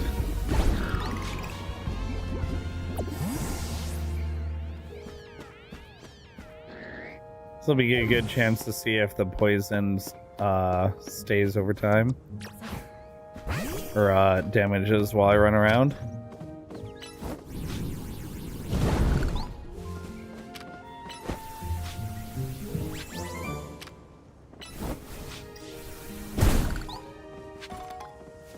Alright.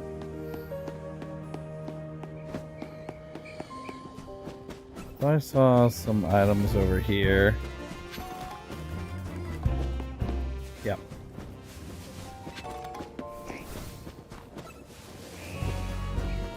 And now we run.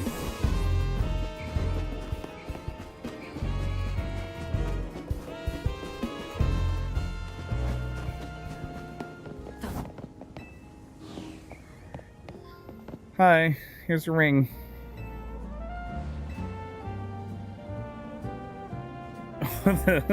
So that Sableye was carrying my ring around, was it? I didn't think wild Pokemon would have such good taste in jewelry. But now that I have it back, I won't let go of this ring again anytime soon. It's my wedding ring. My wonderful husband gave it to me after all. Thank you, dear. I mean, Sableye was the spirit of her husband. And please take this for your troubles. 4,000 monies and 2 revives. Okay. I also want to place this ring atop my grave after I passed on. Who knows, maybe a Sableye will make off with it again.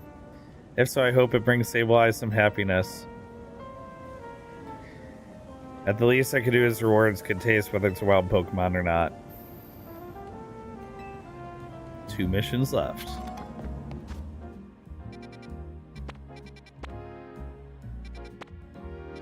Sushi High Roller used to be for members only, but opened stores to all when it started expanding into other regions.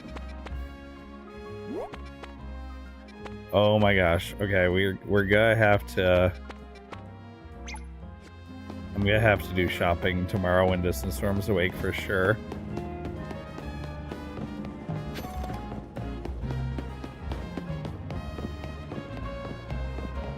Hello. I am Emma's new helper. Okay, let me get right to my request. I'm terribly interested in Pokemon evolution. You're familiar with how Pokemon evolve, yes? They transform and grow strong by gaining XP points of battle, becoming close to their trainers all sorts of ways. Out of all the evolution methods out there, I'm most taken by those that require items to induce. So I went to all sorts of effort to get an item, a Thunderstone. Well, there's one unfortunate problem. I don't have a single Pokemon that requires a Thunderstone to evolve. Did a little research, it seems a Pokemon called Pikachu would be just what I need. Please give me a Pikachu. You won't walk away empty-handed, of course. I'll trade you my Heracross. Okay. I will gladly trade you a Pikachu. I already have a Pikachu. Here you go. Oh, I went to it automatically as well. It's got attack up instead of special attack up, so, you know, enjoy. Bye, Pikachu. You're cute.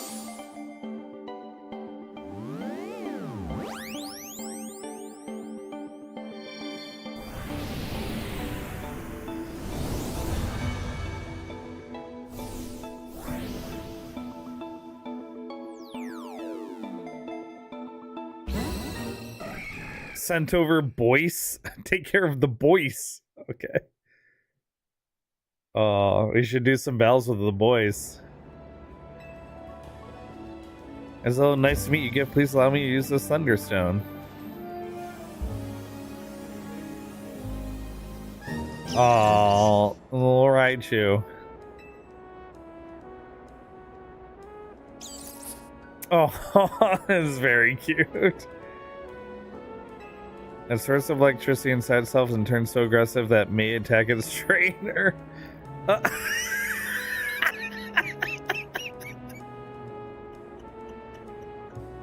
Oh no, that reaction. Gosh, well, I know the Thunderstone isn't the only stone that makes Pokemon evolve. My gosh.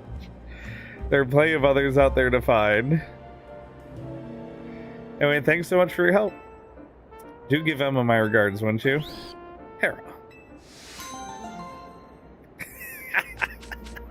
Oh my gosh, that face. Whew. That was good. Oh, that was good. Alright. Parkour. I want to go to... Where's the last mission here? And instead of running there, let's fast travel closer, shall we?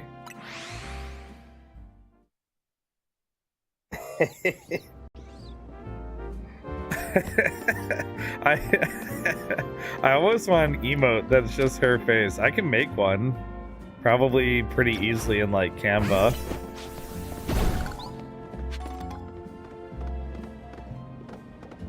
I should see if it would come out very well. I want to rotate some emotes around. Anyway, Pancham.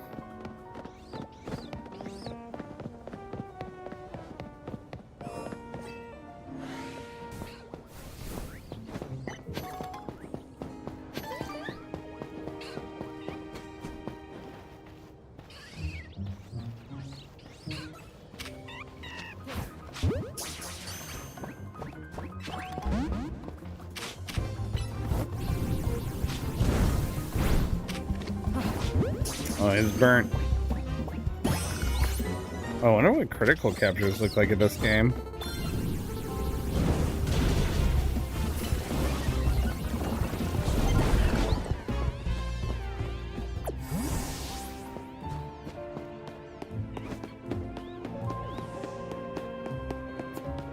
I saw an item. Where did I see that item?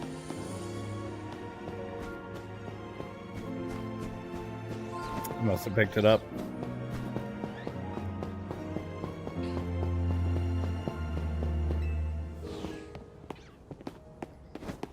Okay, where's this behind me? Oh, hey. Go-Goat. Kadabra. What's up, Kadabra? Check out this parkour. Parkours. Oh my gosh, they should be called parkourses. Okay, there's definitely like some sort of hurdling tech that I don't have access to. Okay.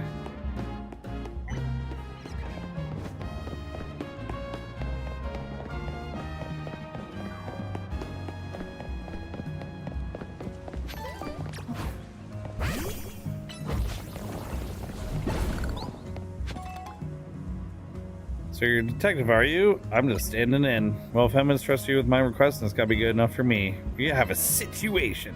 There's a menace on the loose in Lumios. And that menace is none other than a great big Bunnelby.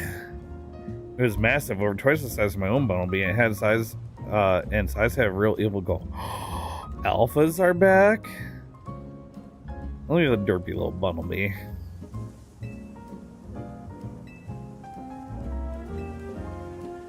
It was plain old alleyway, not one of the wild zones. Can't let this Bunnelby run wild. I'll go back and stay on the spot where I saw it.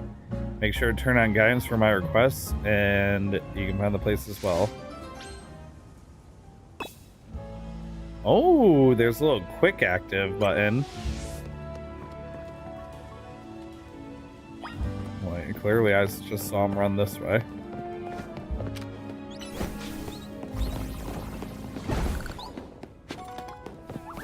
Oh, also, does Tepig evolve at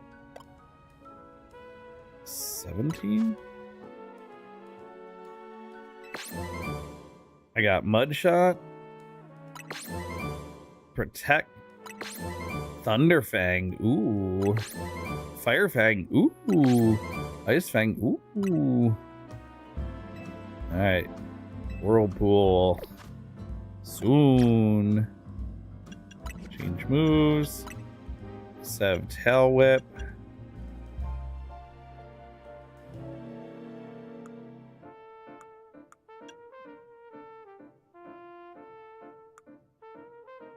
Let's do Flame Wheel.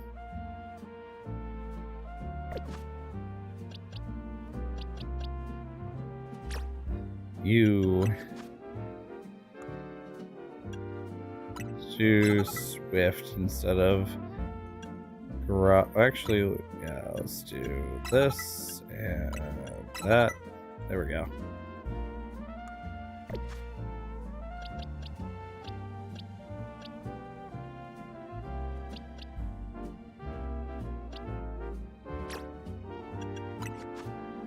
There we go.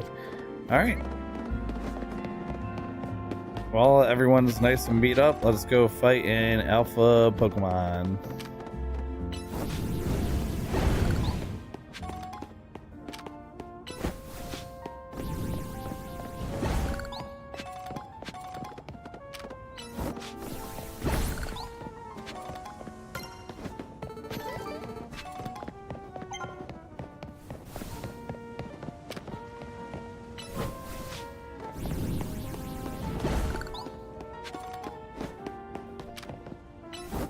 It's doing a lot to clean up this city.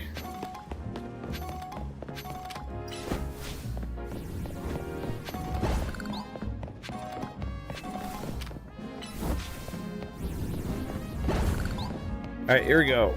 First alpha.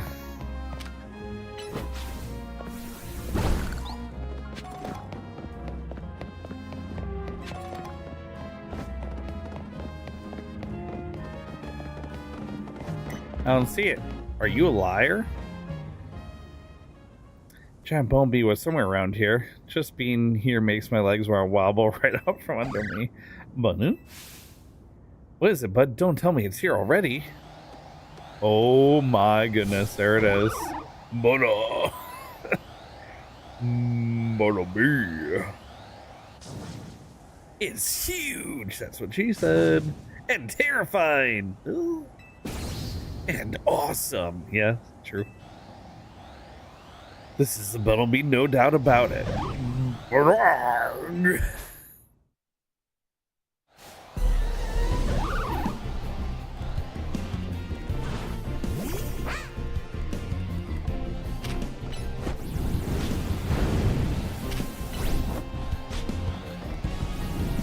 Okay, I can't see how, like, the positioning.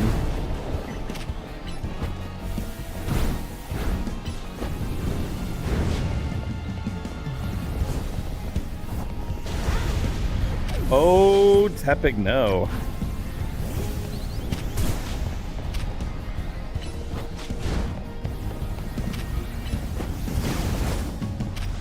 Okay, so there are definitely AoE attacks. Oh, he can't hit me with it. He can't hit Fudgling with the ground attack.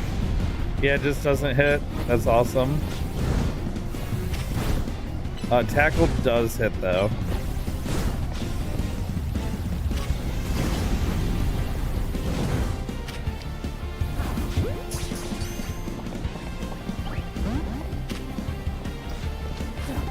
Oh, whoops.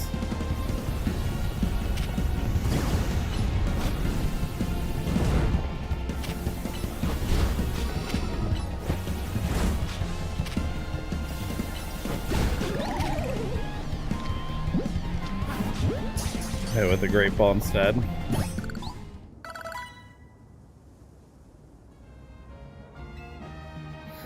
Watching the action remind me of something actually. A long time ago in a region whose name I forgot, people used to live in fear of these giant, ferocious Pokemon with glowing eyes.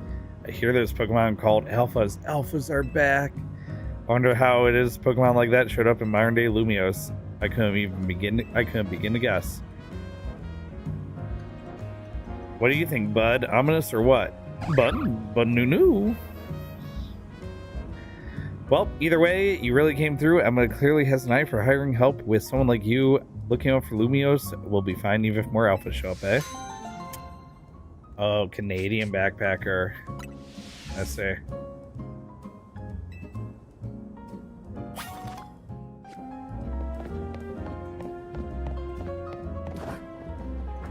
I don't think I can even do much here because I couldn't hurdle.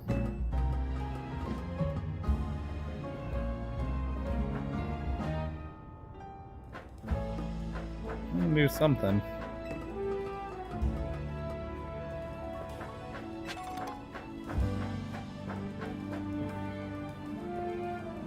Oh yeah, there's definitely like some movement tech and abilities that you get, like some Spider-Man climbing stuff.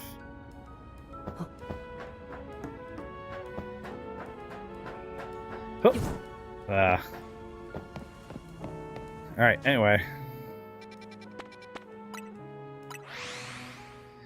Now, can I be done with the tutorial?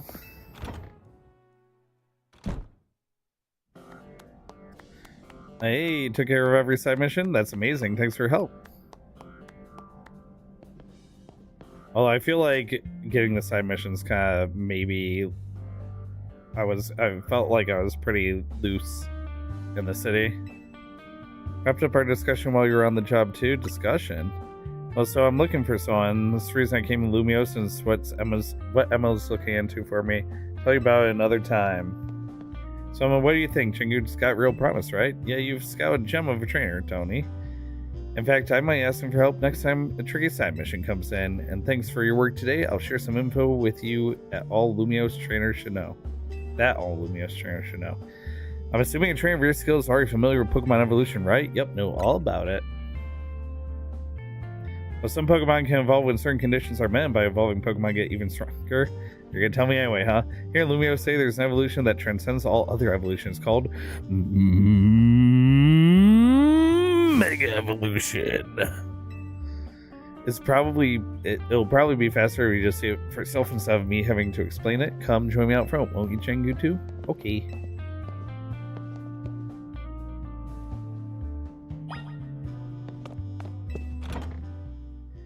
My first look at the Mega Evolution.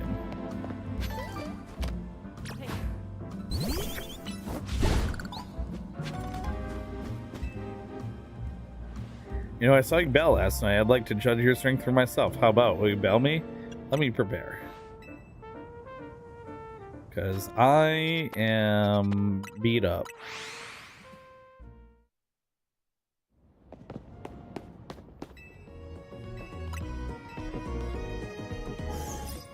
Doom, doom, doo, doo, doo.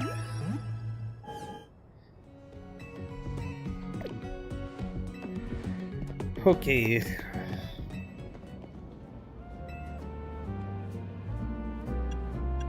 I'll take what you've collected. Thanks for 3 Pokeballs. That's a very nice mechanic.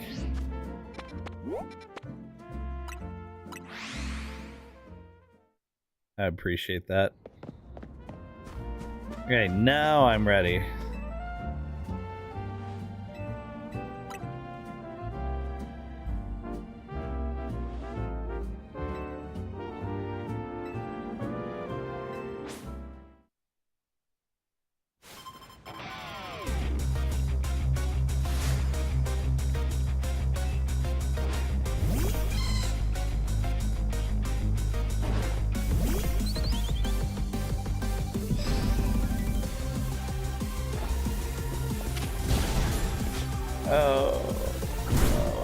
Okay.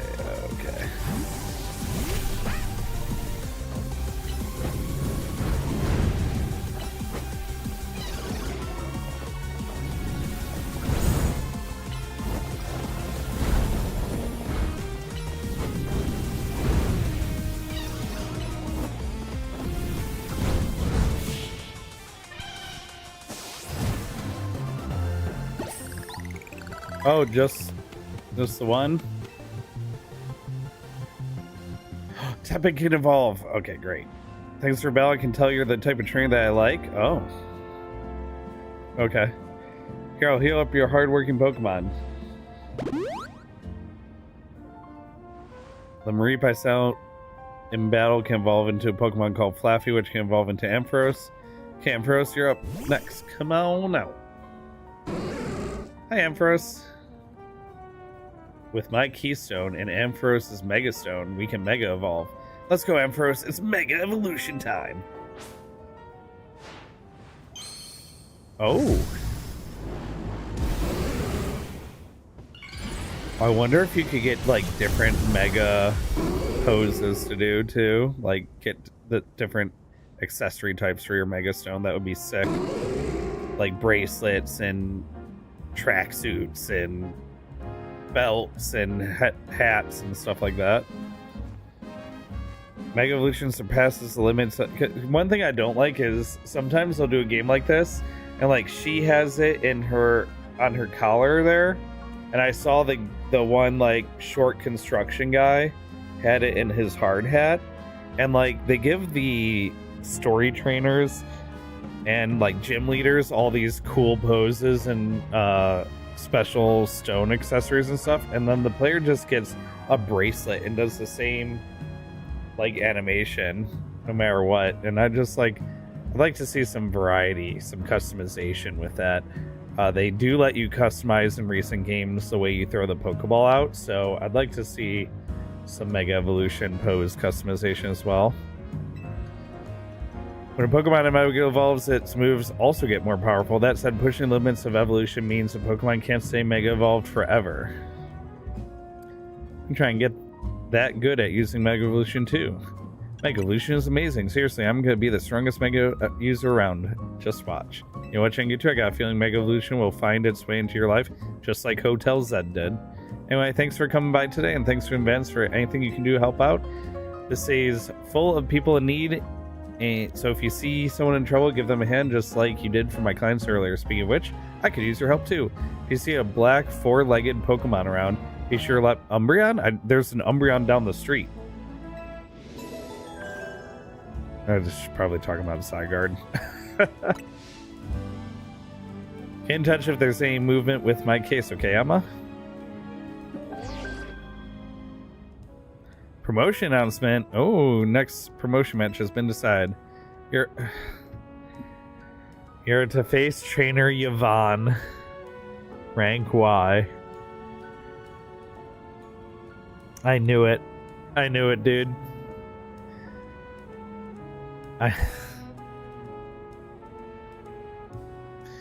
Okay. What? Is X gonna be trainer Xerxes? Where are we going with this? Hey, Yvonne.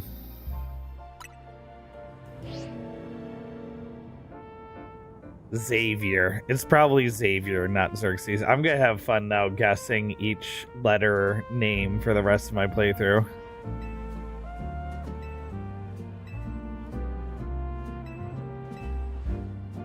Bye. Reaching X.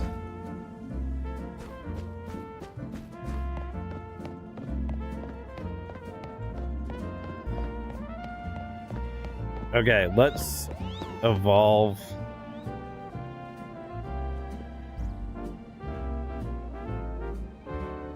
Let's evolve Tepig, and that'll probably be a good stopping point.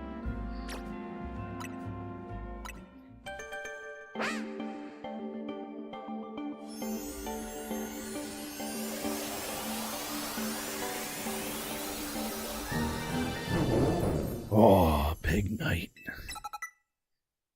Power up punch.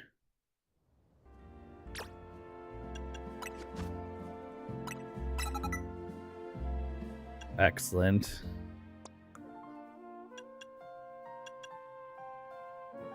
Oh, I can learn Rock Smash now too, huh?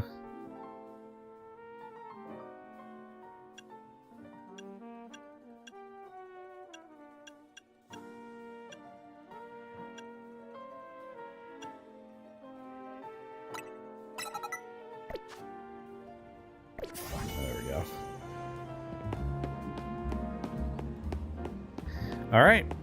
That'll be a good stopping point. I'll definitely be playing more of this tomorrow, working my way through the game. Yeah. Thanks everyone who hung out, listened to me yap about TwitchCon, watch me react to this new Pokemon game. I'm having a lot of fun so far. This is definitely the type of game where I'll really... There's like the playthrough part of the game, and there's the post-game part of the game. And really, I'm gonna judge this game in my enjoyment of it much more heavily on the post game than I do on the playthrough anyway. Because like I have hundreds of hours in Pokemon Scarlet Violet, and like 30 of that is in the playthrough part. So the post game matters way more, you know? Maybe more like 40 or 50. It was a very long game. But anyway. Let me see about raiding out here. Let me jump over to this. And let me make sure this is saved, because I always double check.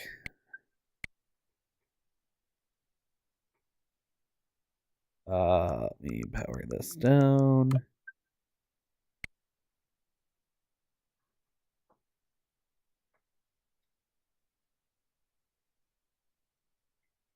Make sure my controller's charging. And now let's find someone to raid out here.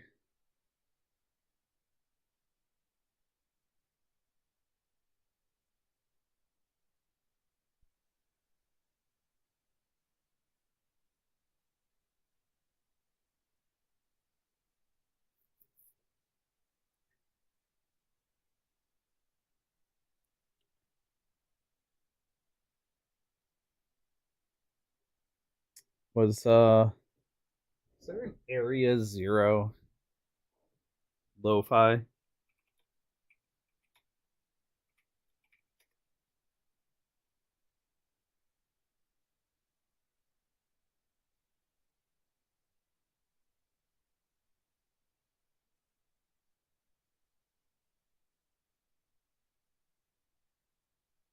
Give this a shot.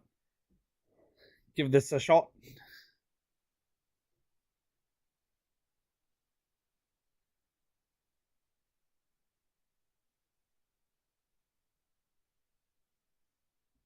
All right, let's see who can raid out. Sid. I saw Sid at TwitchCon, and Sid's playing Pokemon Legends ZA. Probably raid Sid. Obsidian Knight. Super Real One. Got to see them at TwitchCon. Yep. Rating Sid.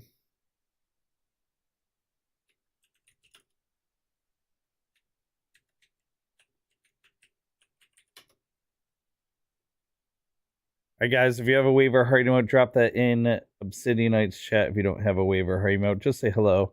Hello can make another streamer's night. That's what we try and do when we raid out here. I know it's late.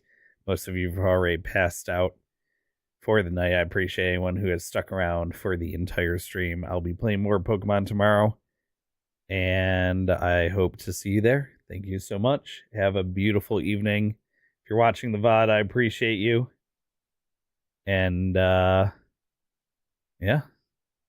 Say hi to Sid, everybody. Good night.